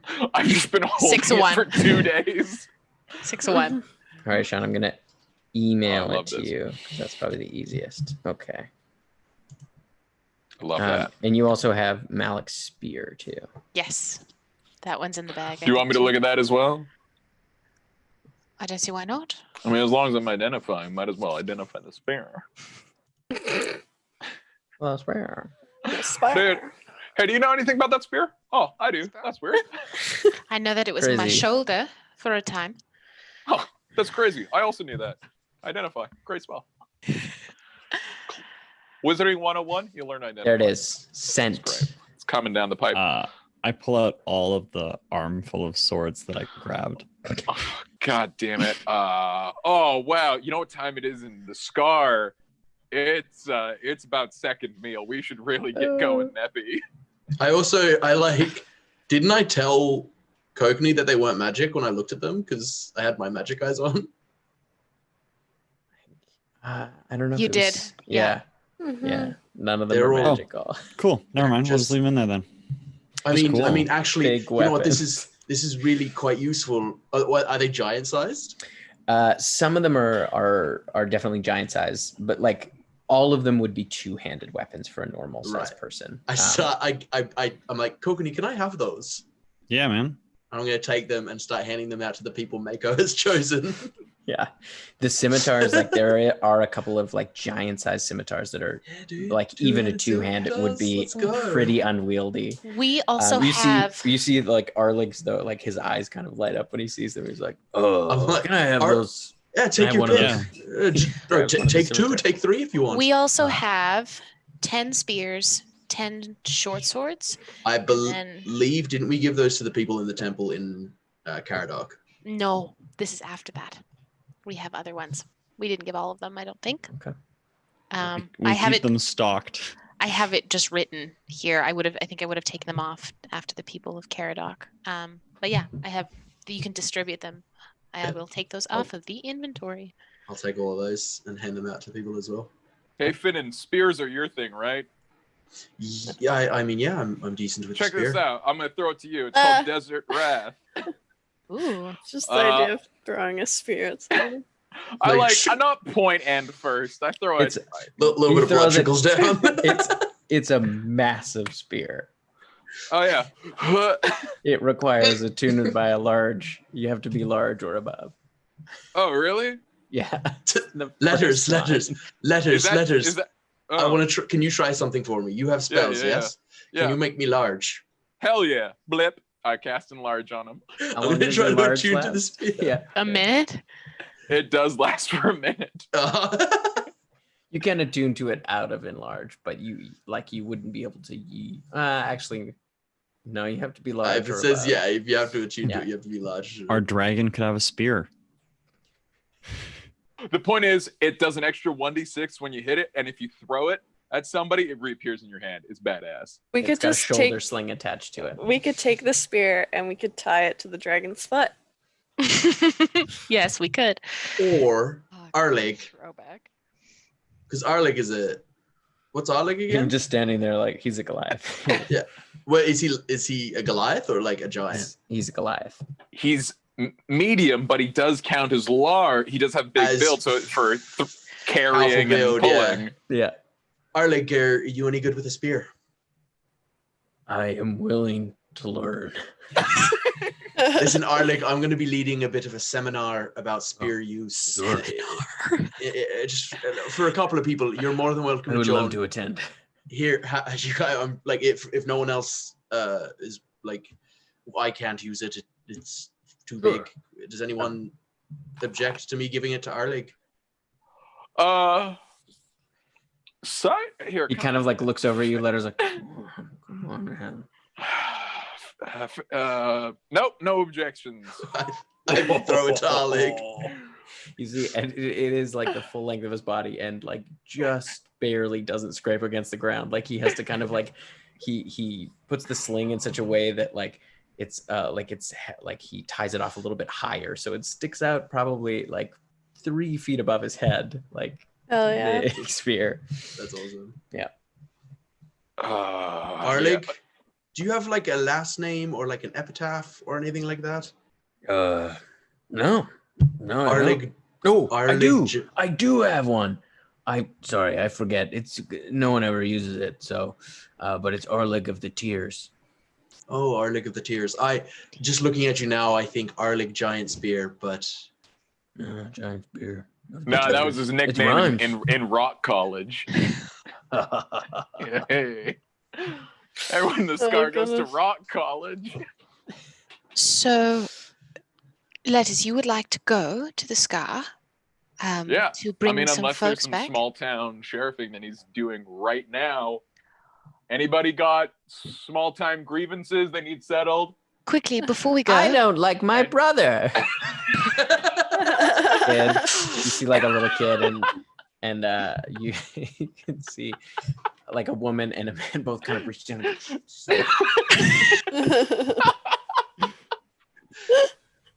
He's fine. Thank you for the food. I don't like my brother. This is all I want to do for D&D from now on. Is just stay Small here town and sheriff. be a small town sheriff and just deal with local grievances. Gonna be the Judge Judy of Drezda. So, if please correct me if I'm wrong. Our plan going forward, Letters, you and potentially myself, we will go. Maybe. We will go to See the what Scar. happens.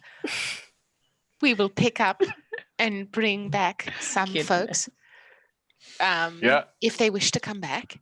If they want to, which they will. And then we bring them back. Hell and yeah. we say, here is the city. protect the corporate interest, protect the little people, make it nice, be cool, And we can be chill. do all of that in a day. Yeah, I guess so. Absolutely. And then, do you want to do a little sending to Temple Felinis? You know, get Yes. that work going. yes, I can. Yes. I can do that. Yes. It may also be. Yes, I can do that. But if we are, Are you out of spell slots? Because I can send for you. I've got it. Do you need me to talk to people over there? It might be helpful if I talk to Aftish. I will do that You can before just talk in my. You can talk in my ear, and I'll just be like, Neppy says. It's only 2 words out of the 25.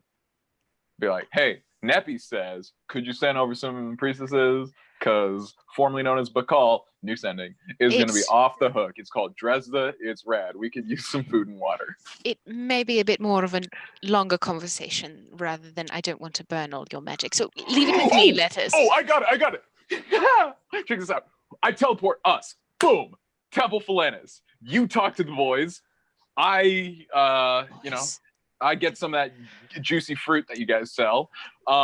When they're like, yeah, we're down, then you teleport us to the Scar, and we're like, hey, what's good? I talk to them. You get some spider milk. Everybody gets good. We come back in time for dinner. All right. I think we can do that. Does anybody want to say anything to Neppy?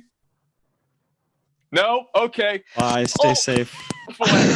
Okay. What's happening? We just go. As you see, Neppy kind of starts to speak as Letters just kind of puts his hand on his shoulder as they, boom. Okay, well, check with teleport. Don't even get to say goodbye. best of luck to them. I turn to everybody and go, does anybody know how to build anything here? Okay, I would say. Okay, Sean, I need you to roll a D100. Dear my God. God. Well, like I would have been willing. Because you're not very familiar with Temple Felinis. Oh God. It's less about there. who's coming with them and more about where it's going. Jeez. Come on, Sean. Oh, yeah, 42. Probably adequate. Okay. Probably adequate. All right, we'll just leave that. We'll take our break there. Oh my gosh. Before we go to break, I'm going to do the announcements that we didn't do off the top of the show. Oh, right. Yeah. Yes. Fuck. Yes. We're professional We're shows. such professional people with the show. Thank you so much to our sponsors, Legendcraft, Silverwing Armory, and also our dice goddess Keisha at Fairy Dragon Dice. I don't know who saw it, but she's finished Neppy's dice, and I might have cried a little bit when I saw them. They're so wonderful. Please go check them out on our Instagram. Please go follow her and all of our other sponsors on Instagram. All of their links are on our Instagram page, so please go do that. Secondly, as well, please renew your Twitch Prime subscriptions. Those don't roll over automatically, so if you like what you're seeing and you want to help us support and you want to support the show, please do that. Also, we have some very fantastic stuff that is going to be coming down the pipeline very soon, and we can't wait to share that stuff with you. You know what? Screw it. I'm going to announce one of the things now. On July 6th, we will be rolling out a special one-shot for our very own Tim Carlson's birthday. It's going to be a fantastic one-shot DM'd by our very own Adam. We're all going to be playing, and very, very exciting. So there will be no chat water that night, but there will be a special one-shot. So please come tune in for that.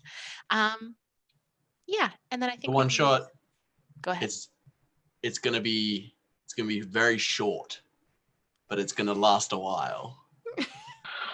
I get it. I get it. Yeah. Can we tell why that's the joke? Everyone's dwarves. We're all dwarves. Everyone are dwarves. Everyone has to play dwarves. I love with dwarves. one exception. There is one exception, but everyone's a dwarves. Tim, do you want to Like tell a us really why? fat gnome? Why we're dwarves? We're all going to be dwarves because we're all going to be related to my first D&D character, who I love very much, in a campaign that I played with Adam. and still continue to play. Chub Stone Ass, so you're all going to be part of the Stone Ass clan. So it's very exciting. I have some fun stuff cooking ready to go, so it's going to be an exciting one shot.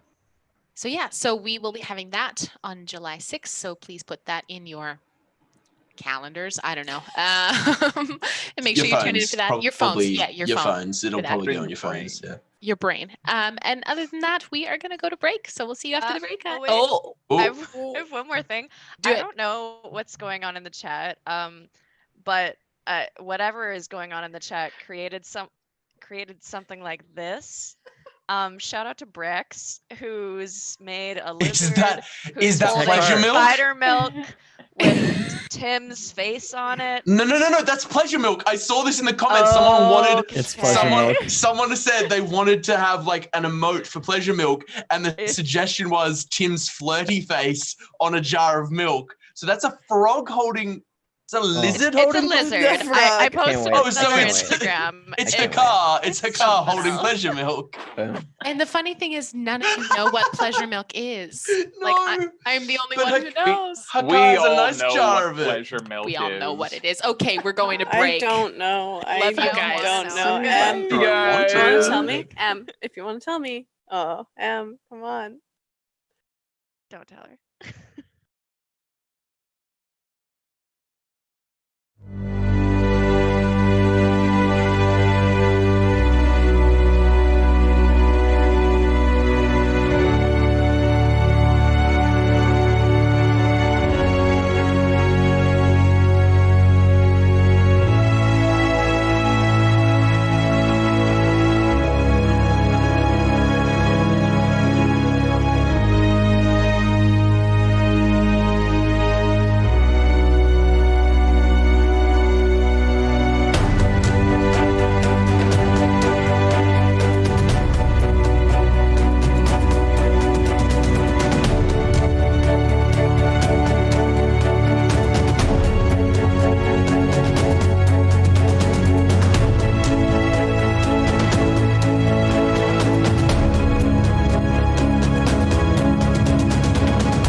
Oh, hey guys, it's me, Adam, and I'm here to talk to you about the sponsor for tonight's episode, Legendcraft.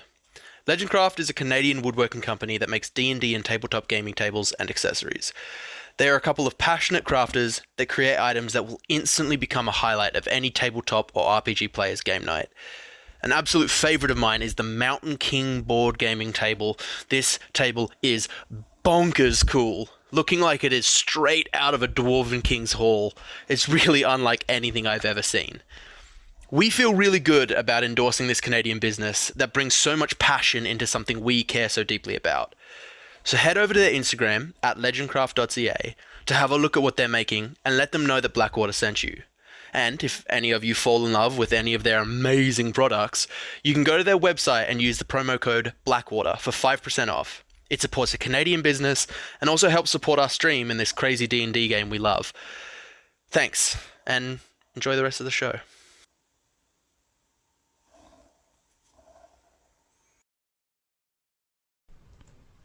Hey folks, Emma here.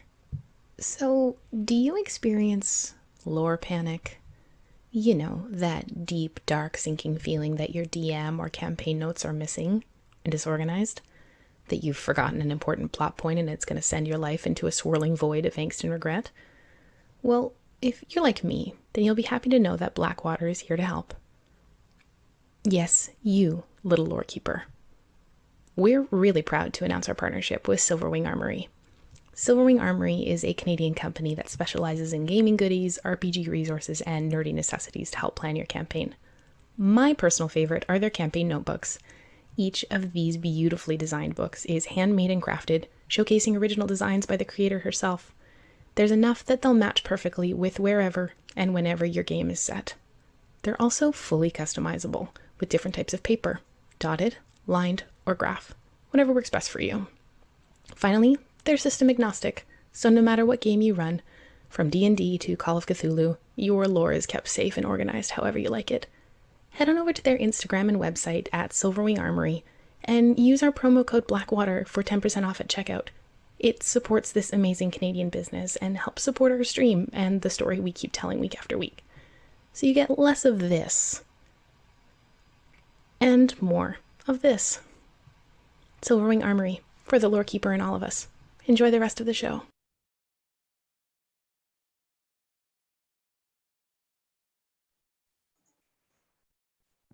Oh, we're back. We're back. So We're back. back. So back. So, Nepentha and Letters. Oh boy. You feel this kind of like arcane storm around you kind of whip up from the sand as you are Neppy's just like, teleported, just like whoosh, as your friends kind of blip out of existence, as you kind of pop into existence in a somewhat familiar place. And you can see Temple Felinis is probably about 5K away as you kind of find yourself on this like kind of large dune in the desert, and you can see just kind of down a little ways. It's a bit of a hike, but you can see Felinis. I'm going to. Oh, this went pretty well. And I'm going to say Racia as I cast Fly on myself and Neppy, which gives us a flying speed of 60. So if we sprint it for the full 10 minutes, I reckon we can get there pretty quick. I go, you're Yes. on. I will have you both roll a D100 to see who wins the race. Oh, amazing. Oh.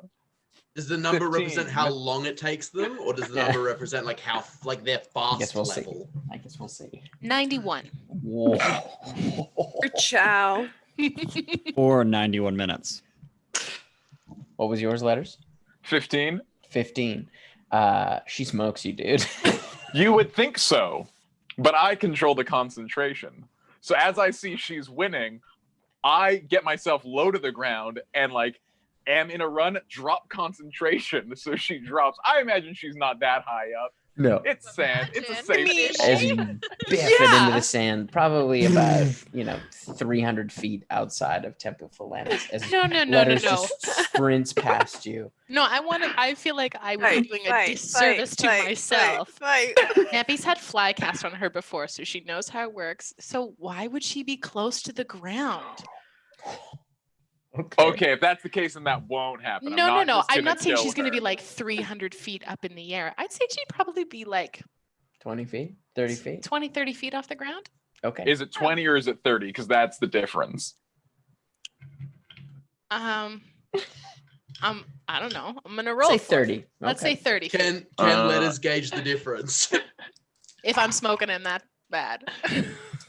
So you take 7 points of bludgeoning damage as you just drop. You No. If it's 30, I'm not gonna do it. If it's 20, no, I feel like it's already been said. All right, I feel like it's already plummeted. Once played. As she kind of biffs it into the sand, there's a spray of sand. As you see Letters just kind of boom, boom, boom, run by you. And I would just yell up at him, "You cheater!" And then just pick myself up. Fight! Come on, Nappy. No. Well, I just got slots left. You spent it all on food. Yeah, helping people. Critical being mistake. A good. Critical mistake. I helped you. I taught you a lesson. Never agree to a race of someone who controls your engine. Oh. Like I have half a mind to cast Ray of Enfeeblement on him, but I'm not gonna do it. Do it. Ryan. You just hear in your head, and it's just Callie's voice, and be like, "Do it." Just a lot of "do it." You won't. You No. won't. You can't let him win like this. Neppy will pick herself up. Oh yeah, it's because I've got the. I do have the one that makes you more impulsive, right? That's. Yeah. Yes. Sorry. Yeah, that's why I did that. Sure. Hide behind the amulet. For like 5 minutes. It's like when high schoolers drink for the first time. They're like, oh my so god, drunk. I'm so drunk right now. No, Neppy doesn't do anything. She picks herself up, brushes herself off, and walks towards. So you follow him in behind as he arrives just a little bit before you. May I present Felinis. High Priestess Nepentha Lightkeeper, she with eyes that shine. Neppy. No. I go. It's important that you have someone announce your presence. It helps sell that you're a big deal. That's why I did very that. kind of you, Letters. A priestess near the front gate. Oh, Your Grace. Please come in, High Priestess. And her Obinashi. Yo, what are we called? You have a special word for people that you hang out with here. Foreigners. Oh, Ajnabi. That's what I think I was pretty close. Letters, you're not Ajnabi anymore. Oh. I've cast life transference on you, so you're not an outsider anymore. And if dinger. I am correct, you were quite welcomed here. So you're not an outsider here anymore. I just found out what that word means. Anyways, I'm gonna go hit the kitchens. You do your thing. Welcome to Temple Felinis. Again, Letters. All right. So as you head in, you see Oftish kind of poke her head over the railing from her chambers. Hi, Tish. You're back. Come up here, Penny. I go up. She kind of beckons you up. Letters, as you head down towards the kitchens, you are kind of heading down the hallway and you pass by a familiar tiefling. Now make it creep. Kind of is like, what are you doing here? Here to see Dahlia. Oh, okay. What are you doing here? I work here. Yeah, what are you doing right now? I've got to take this food up. Oh, okay. Sounds like fun. Yeah, whatever. Okay, I'll see you later. You probably won't. Well, I guess it depends on you. She's like walking down the hall. Oh, great. Is it gonna be a thing? Is that what just No, happened? this is a real will they, won't they? It's a meet cute. They had their meet cute. Guessing. They had their meet cute. Letters has meet cutes with everyone. That he what is a meet cute? A meet cute where you like serious? stumble into someone, you're It's like, the beginning of a sorry, and you rom-com. you knock over their books and you help pick them up and you're like, oh, and then like her glasses fall off and you're like, oh here, I'll get those for you, and then you bump heads and you're like, catapult on whatever she's holding. And I'm like, oh my god, that was so clumsy of you. Let me help you with that. The tray just flies up into the ceiling. Oh my god. Goes, oh my god. Oh my god, are you okay? And I reach down and like whatever she's grabbing for, I also go to grab it at the same time. This is Grape Nub, right? Yes. Yeah. I need you to make an attack roll with your horns. Absolutely. Wait, what? With your horns. Because you're grabbing the same. You're grabbing the same thing. The like idea of a meet cute, they like bump heads together, and it's like They're gonna funny. bump horns. But you have Have fucking horns. You have but she has little nubs. Her name is Grape Nub. She has tiny little nub horns. Lettuce has bull horns. To be look, I'm gonna roll for her. this because this is hilarious. But I'd imagine she'd walk. I'm not gonna look. I'm do it. Go for it. Just roll That's for a it. 7. That's a 7. Okay. So she I'm not like trying to manages. attack her. You kind of What, like do you want me to add it all goes the on stuff? either It's side 7 of her. plus 9. It's 7 7 plus 9. That's Nice. 16. But I rolled a 7, which isn't very good. 7 plus 9 is good enough. As you kind of lean down in this kind of moment where she kind of smiles for a second as she sees you're going to help her, and then you stab her in her shoulders. Fucking hell. Tim Carlson, I feel like you're taking liberties there, but I'll run with it. Lightly. It's not, I wouldn't say it's like she takes like 1 point of damage. It's not like a malicious attack where you're trying to gore Oh my god, her. I'm so sorry. I'm so clumsy. Oh. Ow. Ouch. Oh. Oh. Jeez. It's fine. I'm sorry. I can get it. It's fine. It's fine. What? You know, why are you Brock- here right now? hanging out. Here, I'm heading to the kitchen. See, we should probably, Dahlia probably knows how to fix up some more mean grub and also fix up your arm. So I feel like we're going on the same place. Can I walk you to the kitchens? Yeah, fine, I guess. She kind of like scrapes the food onto the tray. I'm not going to say why I'm doing this. I will say long con. That's all I'm going to say. I have a plan. I don't like this. You make her fall in love with you and then destroy her? This makes me fear Sean. God. So glad Neppy doesn't know about any of that. I'm scared. Guys, giving Sean that talisman is the 1% that he needs to jump over the edge. I guess you can wear the boots. The spurs? The spurs. Oh, yeah. It's not evil. Look, the intention is not the evil part. It's whether you act on it or not. Wait, let's talk alignment real quick. How does that work? Anyways, this scene is less interesting. Wait, maybe it's not. Go to Neppy or like the small town sheriffs or whatever. I'm not going to tell you, Tim, how to do it. I'm not going to. You head into the kitchen with okay, we're still doing this. Good. To where Dahlia is, and she kind of looks up like, what's going on? Oh, hey, we're visiting. We're Hi. getting some priests. Hey, good to see you. It's good to see you. There's an accident. Look, I was super clumsy. I bumped into grape nubs and the horns. You know, they're a handful and a headful. Can we get some more food for stuff? Just give me a second. Grape Nubby's like, she's like, yeah, it's just, she's very flustered.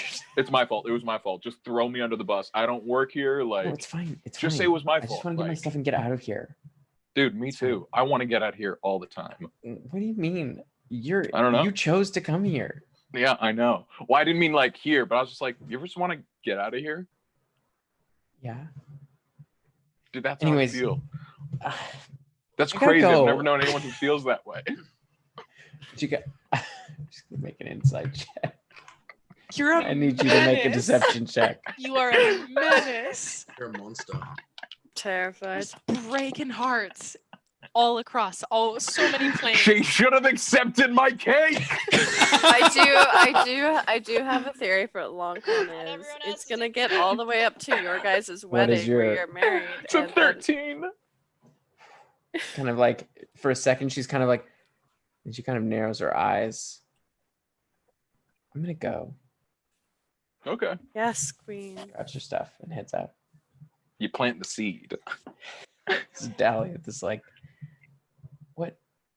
what are you doing here? Oh, came to see. Well, Neppy has like business, but I just want to hang out. I just really enjoyed our talk last time, and I feel like everywhere else is pretty reverent, and this place is pretty chill. Do you need help? I'm like pretty decent at chopping, peeling, but not sautéing. Which is funny because you think I'd be good at that because I'm all fire and stuff. As you're saying that, she tosses an apron at you. Yes. And she kind of slides over a large cutting board with like a cleaver in it. Chop these, and they're a bunch of kind of like large kind of root vegetables. Minced slices or little cute cubes? Cubes.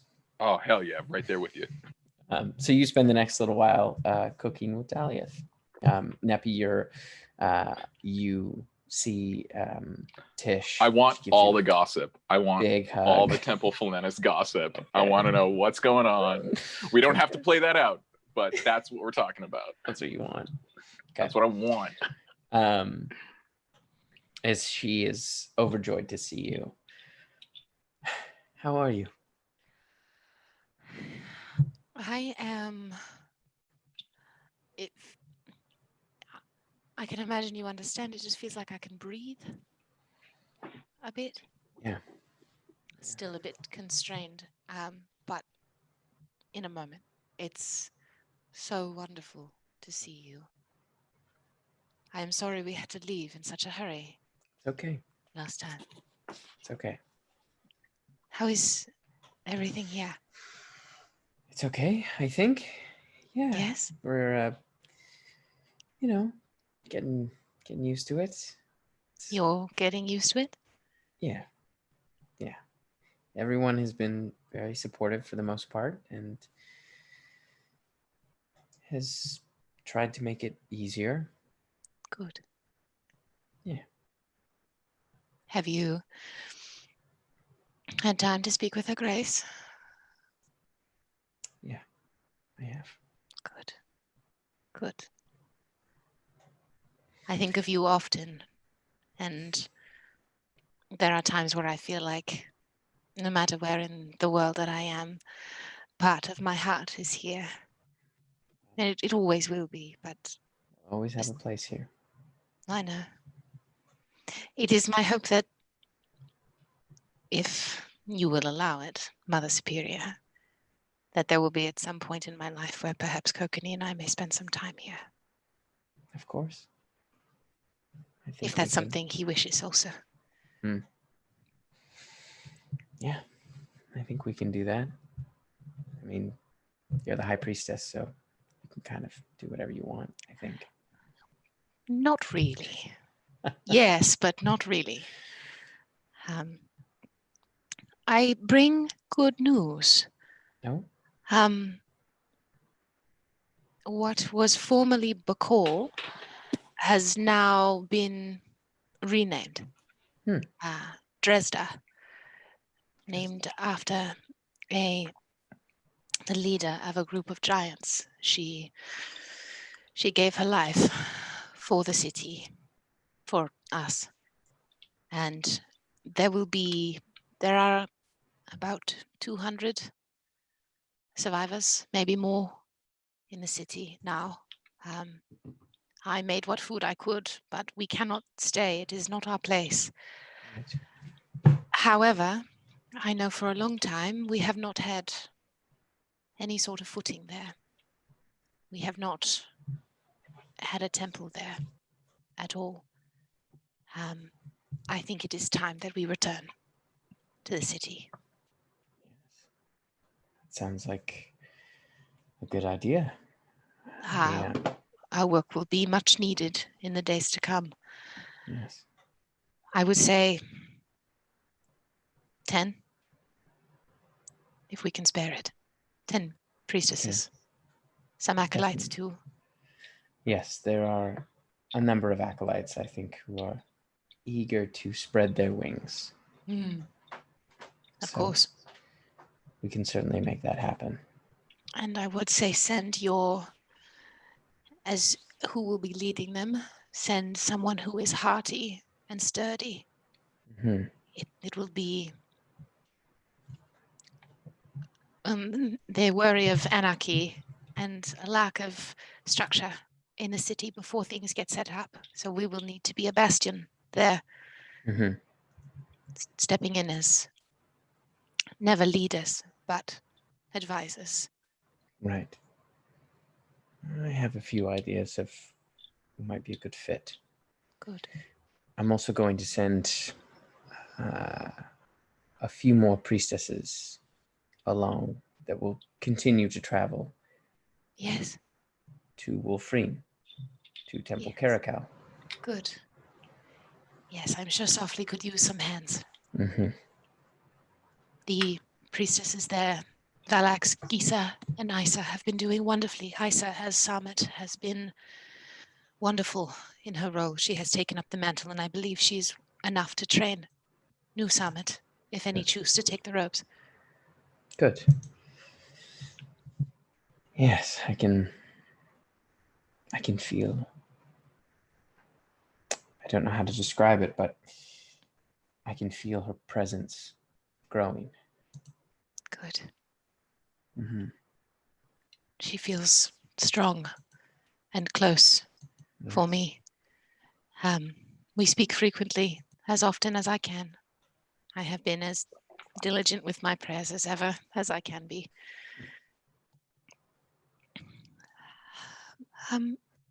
Perhaps on a more serious note,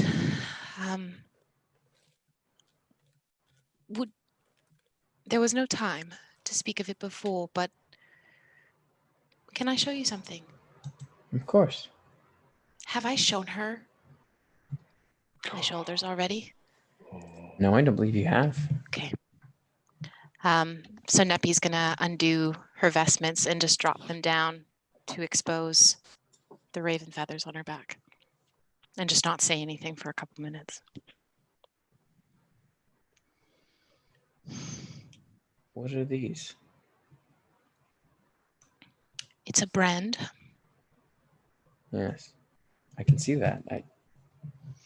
Did you do this? In essence, yes, but not by choice. What do you mean? We were outside Bakal, and the matron, we had been talking about asking for her aid, and we had been talking about how she could be the difference, how she would wish for vengeance on Velsum and on the Chained Oblivion for what they did to her. And I reached out to her, and she said that she would help in exchange for fealty, for something done. One thing done. And it was only me there, Tish. I asked if I could take it all to save the rest of them from it, but she wouldn't have it. So I agreed. And when I came out of it, we all had these. Have these.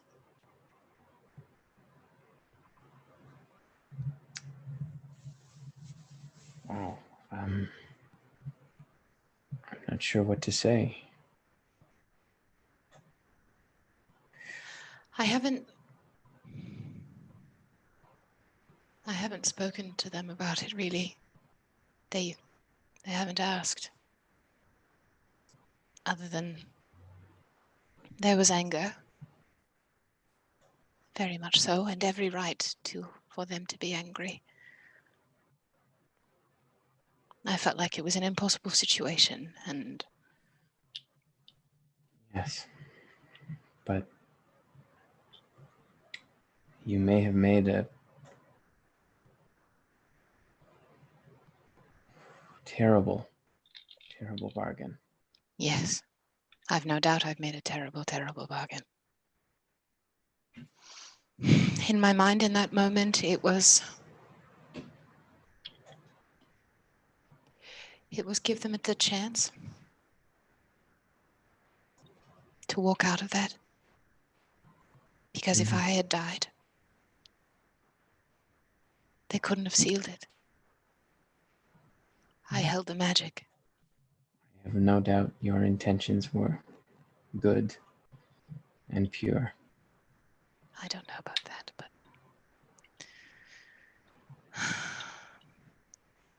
I keep thinking of Hade and her relation, her closeness to the matron of Ravens, and I know that the matron is so far from that now. From what you've told me,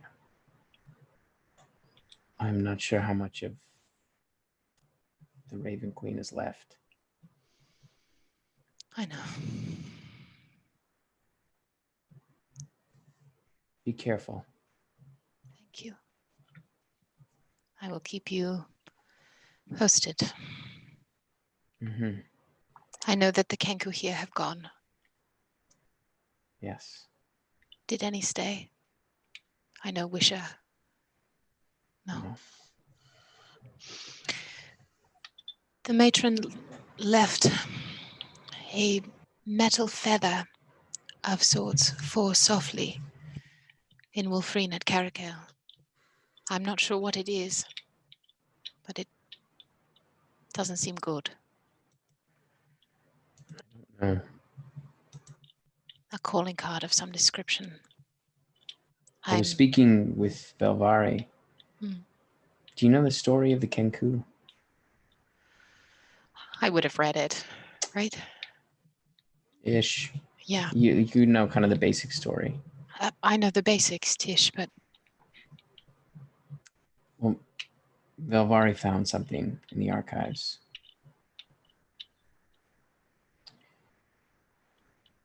Akkadi punished the Kenku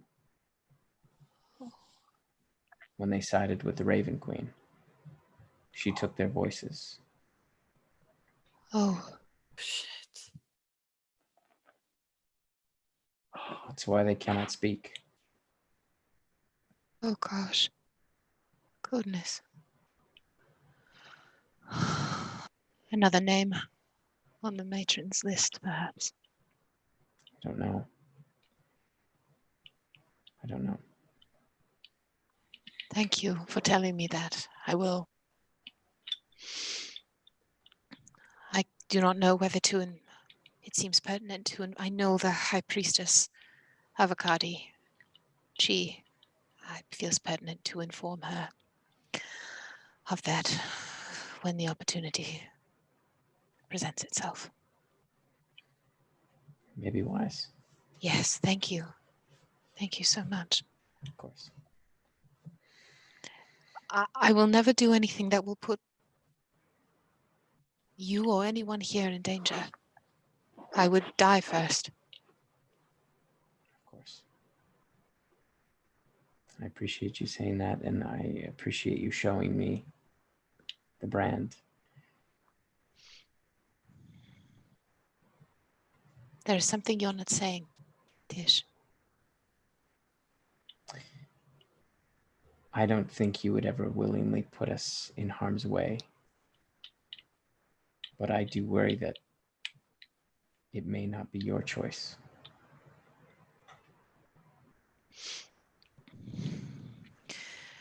I thought about that. I thought about that when I was sitting in front of her. I thought about offering myself as her champion. It was a dangerous thought, and I got rid of it immediately because it would not have been genuine, because it would have still been to serve her grace. If it comes to it, Tish, I will. If it means that I no longer carry the mantle of High Priestess, then so be it. Then I step away from it.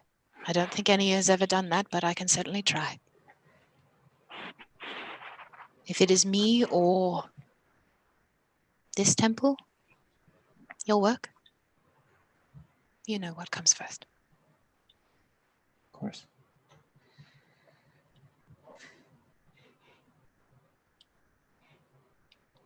She just kind of walks over, leans her head down.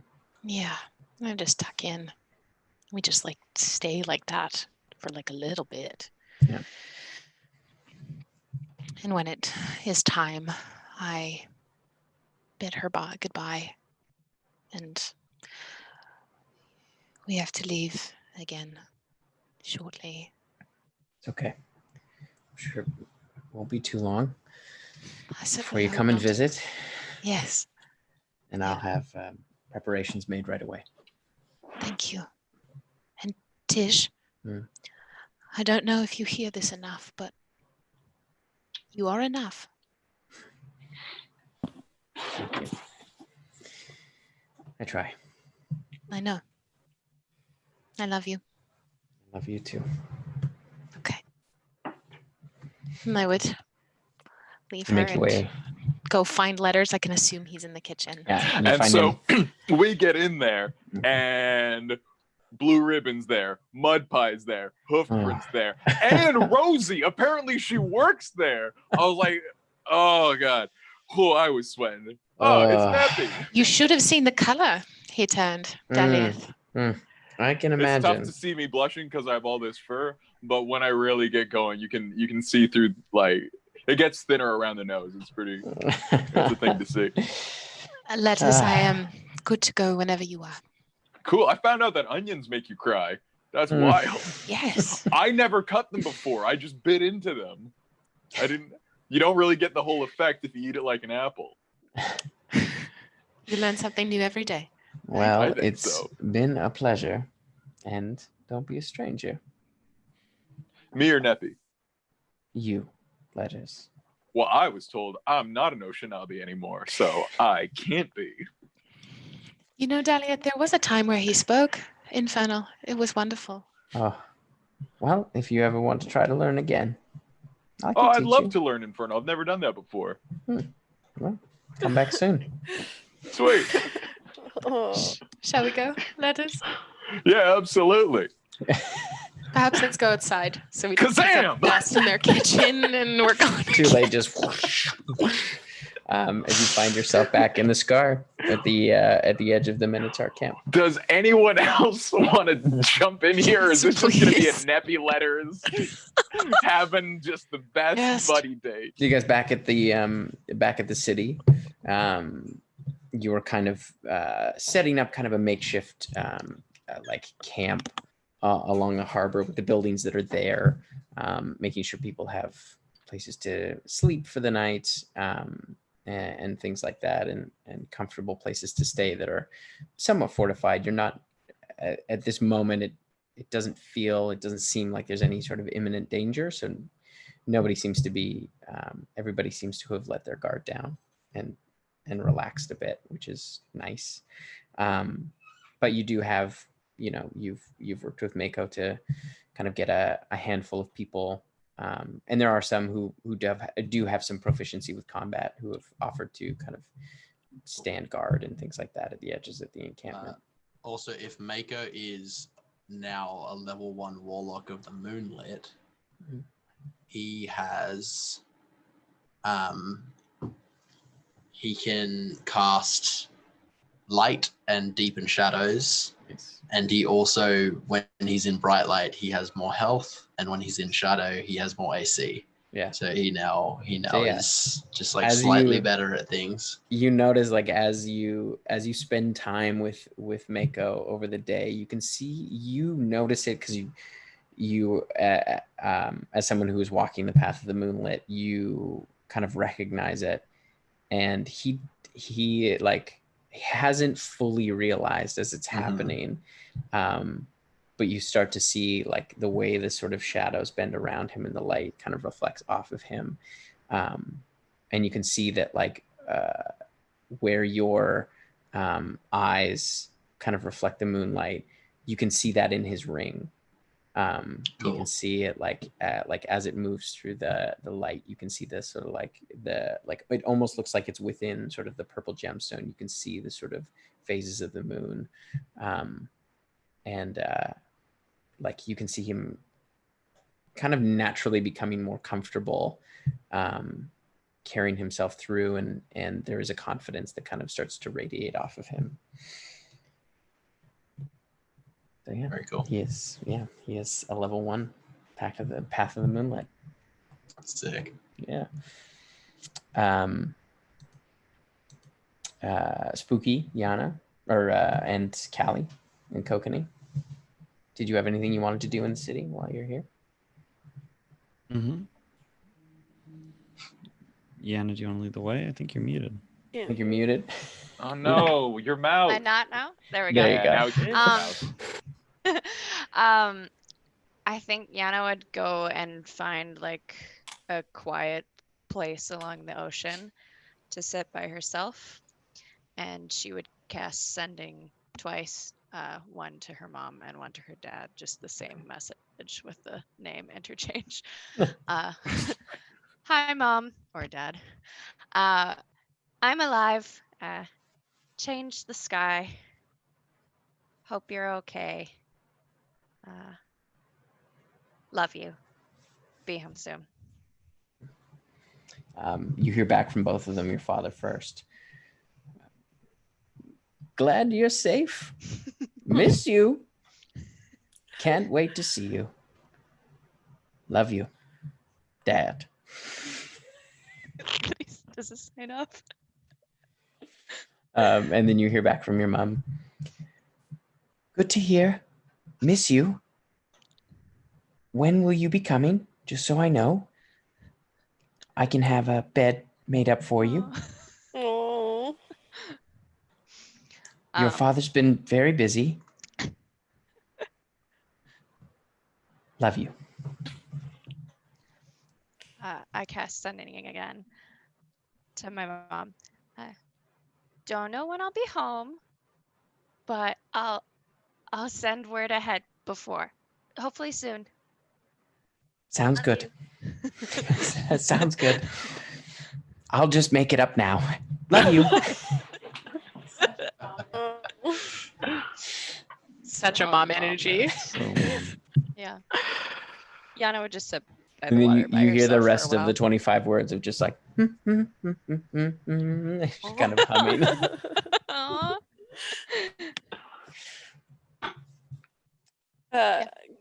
Callie at some point would call her wife at some point in the day where it isn't an unreasonable time. In the time that we are on in this place, she would pick the most she would pick the most reasonable time Okay. to call her wife. So what time do you think that might be? Just curious. I don't know. She does queen stuff.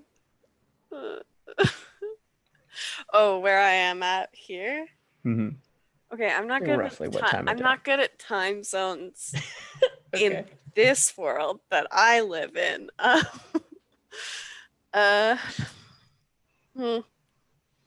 You know Drezda's ahead of Wolfrain by a significant amount. 7 hours or so. I don't have the brain power. Any time in the afternoon will likely be sufficient. Anytime in the afternoon. Okay, sounds good. Should call. I love that that's an in-game conversation. Like, Callie was gonna call her wife, like first thing in the morning, and Cody just went like, just wait for the afternoon. Just like, give it a minute. Just don't know. Hello? Oh, hello. Hi. Sorry, I'm just about to step into a council meeting. Fuck. No, it's okay. I have a second.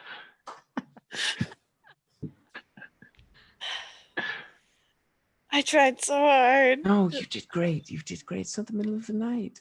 This is perfect. Now I'm the queen. They have to wait for me. It's fine. Okay. We're safe and we're all alive. It's looking like I might be coming home soon for Really? a bit. Yeah. Oh, I can't wait to see you. I know, I can't wait to see you either. I know you've a council meeting, but like, what do you? We haven't had like a time where like I've been in town for a while. Like, it's true. What do you want to do? Can we? Well, I'm not sure exactly what I'm allowed to do, but perhaps we could go on a diplomatic mission somewhere. I could be into that, yeah. It's a good excuse for me to be able to leave the city. It'd be nice to leave the city, yeah. Where would you like to go? Oh gosh, I don't know. Anywhere, I think. Well, let me think on it. I'll come up with some options, perhaps. I feel like the farthest we could go is maybe Cinderfall. It's warm there. We could potentially go to Svelen. We could go to Faraway Tavar. We could go to... We could go and visit one of the outposts.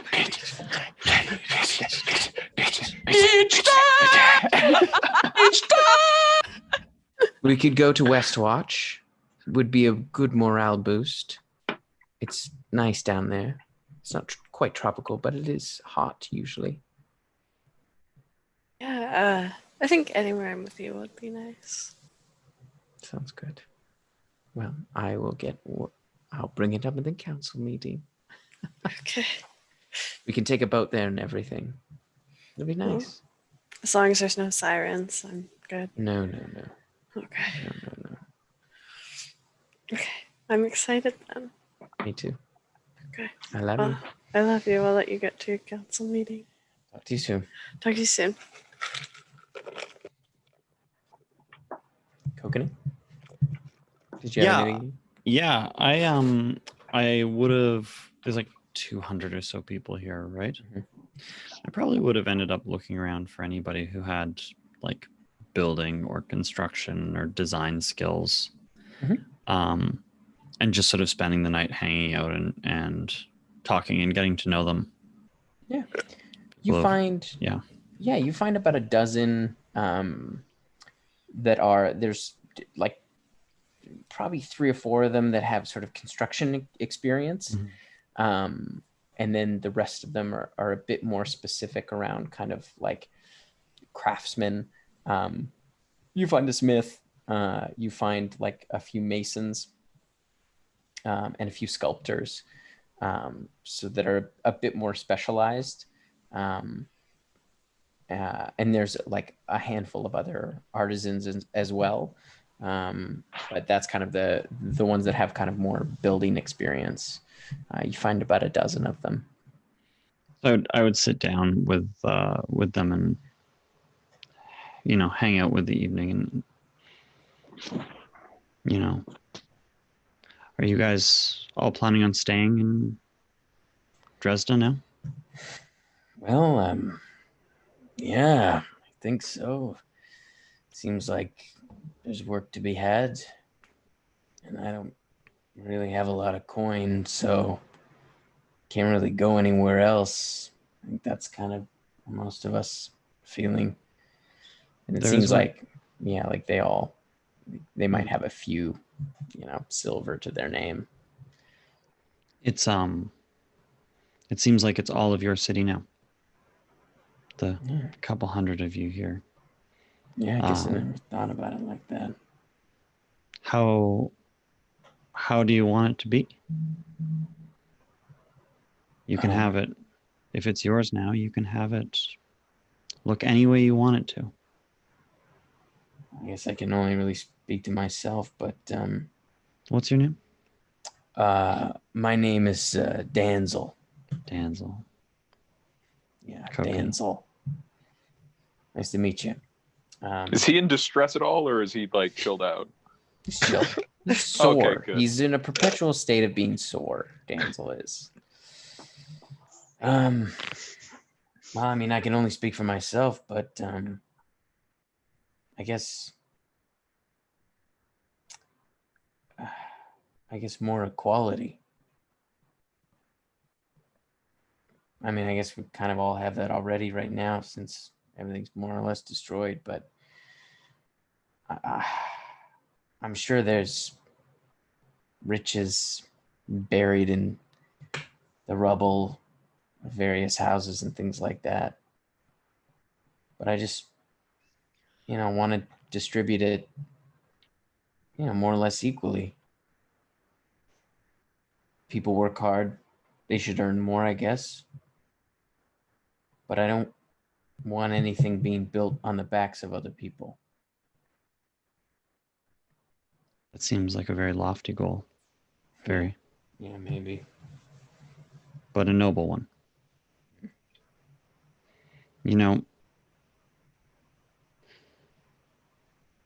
Many cities when they start out don't get the opportunities that you guys have right now. You have a group of people all here who get a fresh start. And if that is what you want it to look like, then that's what it can become. I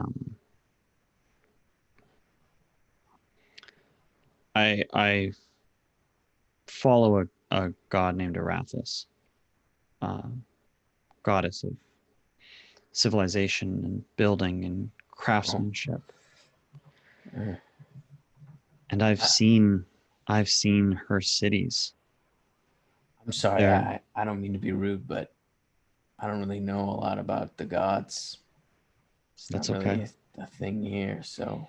When I lived here for 17 years, and I had no idea till I saw a city that had been touched by her, and the people there had been able to build. This was a city, from thousands of years ago, but it had been able to be built in the image of whatever people there wanted.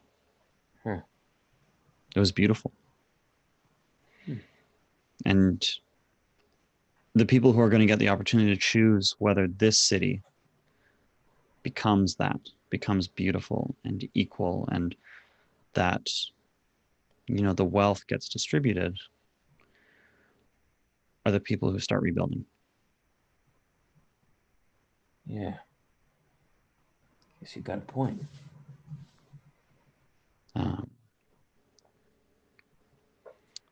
I don't know if you're interested, but I think I'm going to be sticking around here for at least a couple days, and I think I know a good place to start if you guys want to meet me in the morning somewhere. Yeah. Okay. Sure. Okay. Sounds good to me.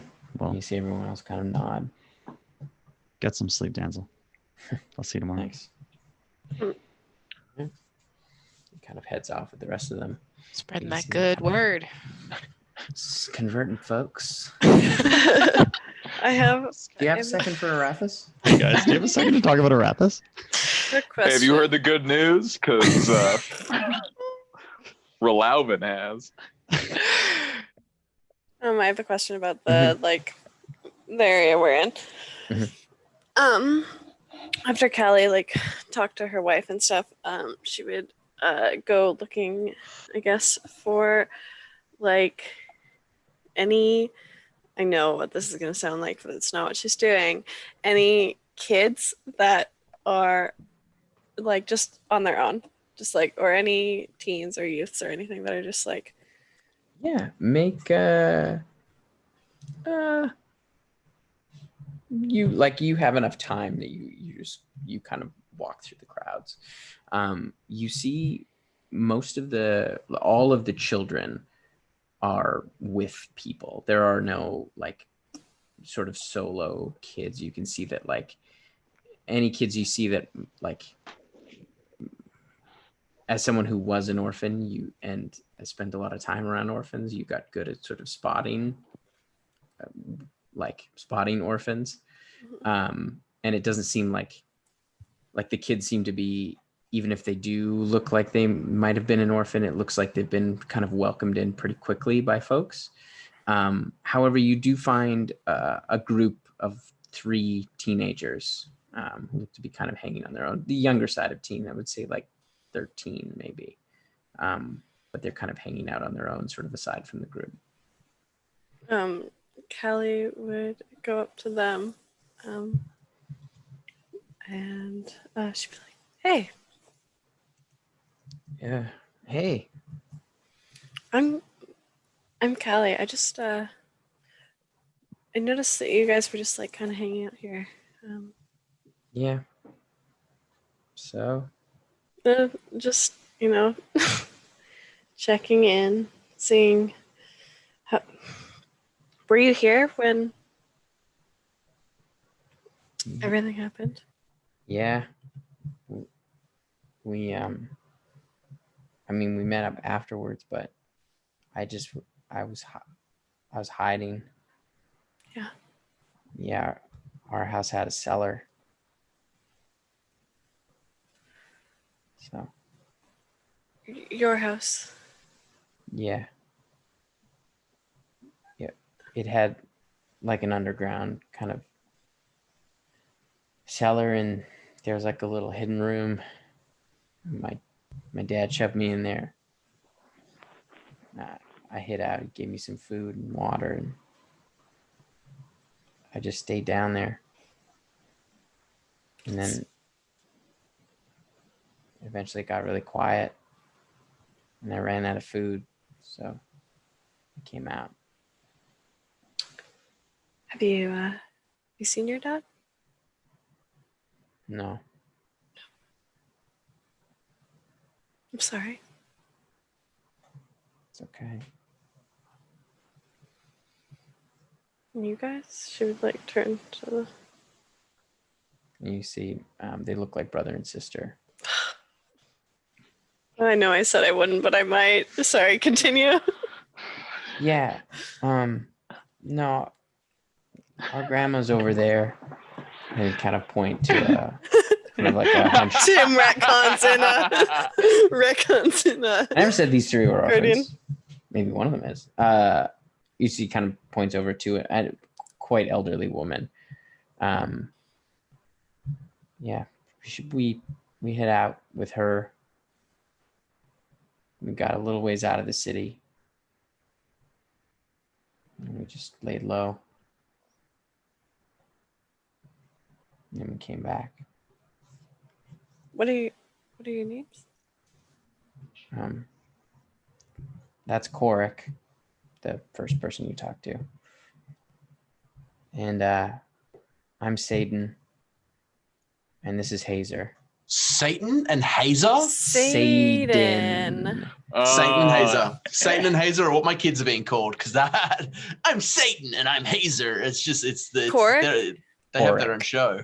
I feel like you're doing a disservice to Hazer then. If you name one of the kids Satan, then anything else you name the other kid is gonna be like, well, I'm the second one, aren't I? Like, I'm not the Beyonce in this group. Korhireth she's got kind of like short blondish hair, pretty tan skin, looks kind of rough around the edges.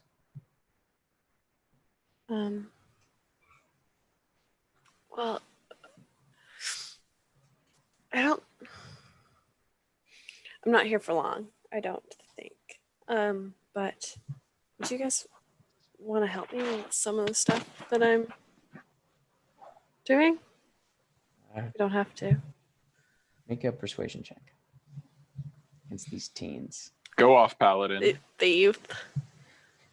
Can you connect to the youth of today? Yo, do you have a second for Melora? 19 plus 9. They're kind of like, yeah, okay. Kind of look at your armor and your sword. Like, okay, sure. Would she have clocked them looking at her armor? Yeah. Oh yeah, they're pretty awestruck. You're an imposing figure. But you guys want to learn a few things? Let's go big. Really? Yeah. Yeah, okay. Okay. Sure. She would I guess she would see what she could find for them to use. She wouldn't want to give them real swords.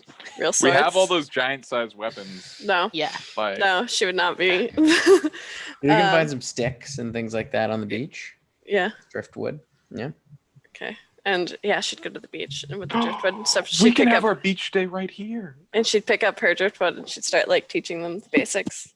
But she'd be actually, she'd find her piece of driftwood and she's like, okay, you gotta go find yours.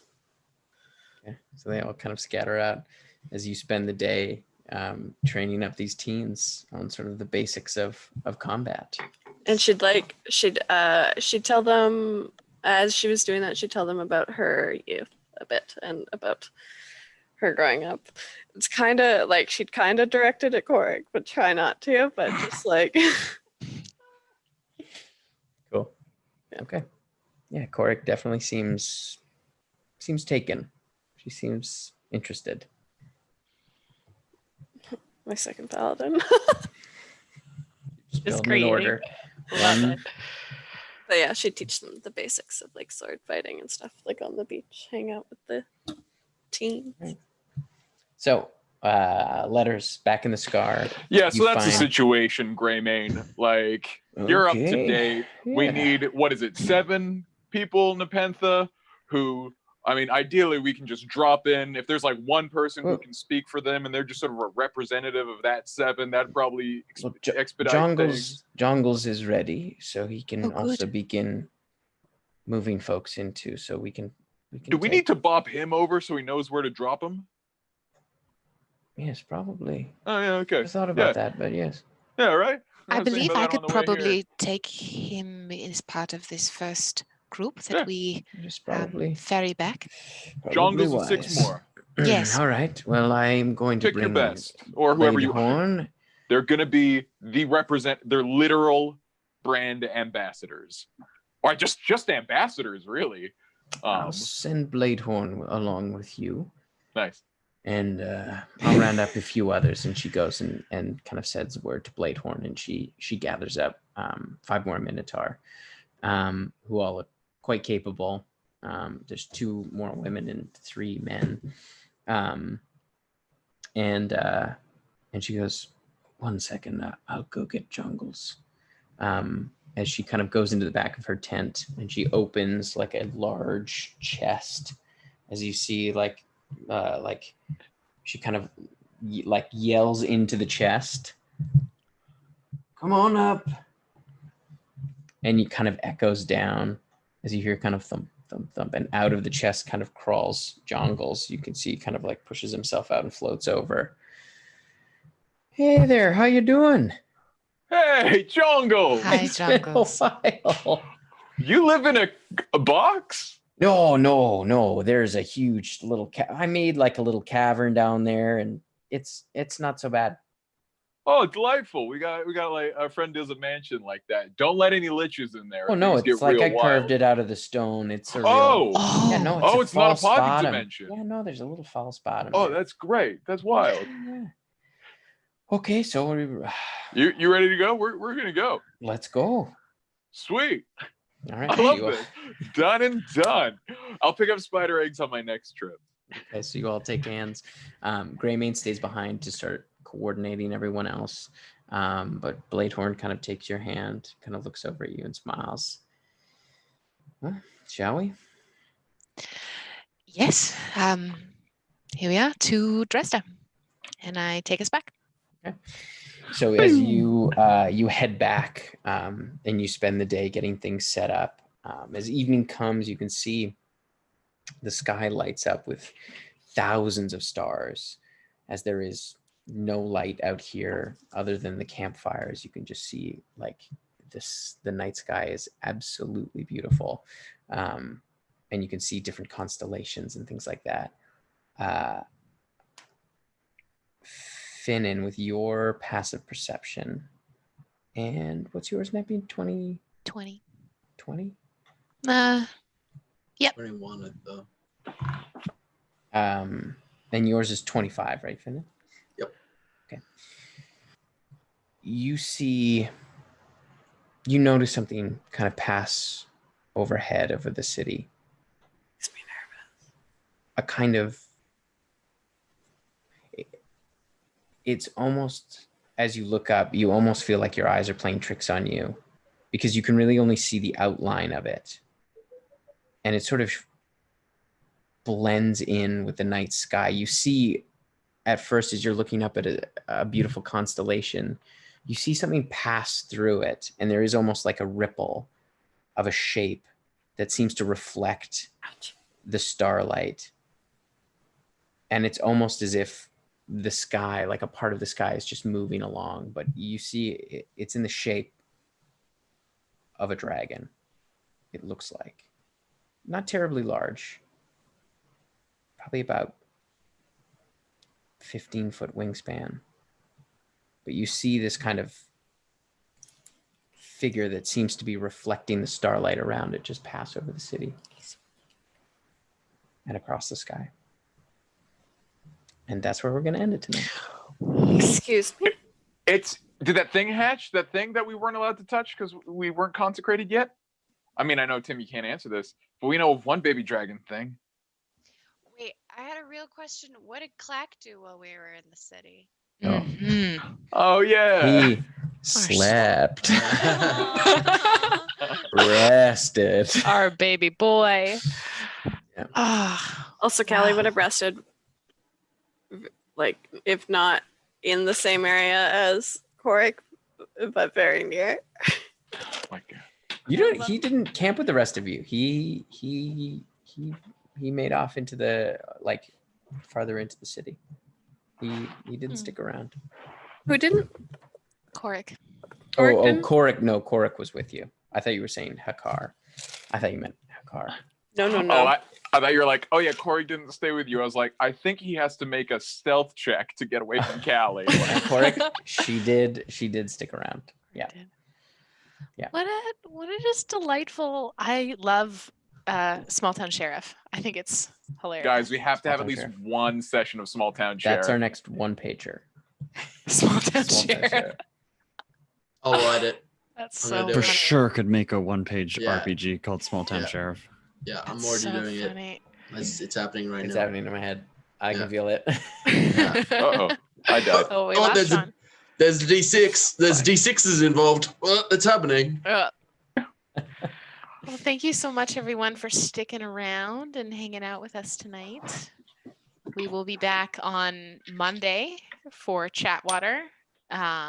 Myself and Sean, and is it Cody hosting this week? I think it may be Cody hosting this week. So Cody's going to be hanging out with us. Yeah, Cody. Cody's hanging out with us this week, I think, because Yanis is away. And we're going to be chatting about all of the stuff we didn't chat about last week, about the Dawn War. Finally, we're actually getting there. We're getting there. We're actually getting there. We'll see about that. We'll see if we get there.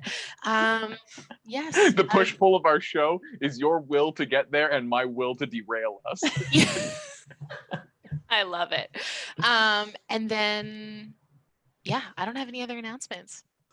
Once again, thank you to our sponsors, Yes. Legendcraft, absolutely, Fairy Dice, and Silverwing Armory. You guys are awesome. We really appreciate everything that you guys are doing. Yes, please go follow them all on Instagram and show them some love. And if you are purchasing products from Silverwing or Legendcraft, use the code Blackwater at checkout for a discount. Also, thanks to you guys. You guys are cool. I like you guys. Hey, you.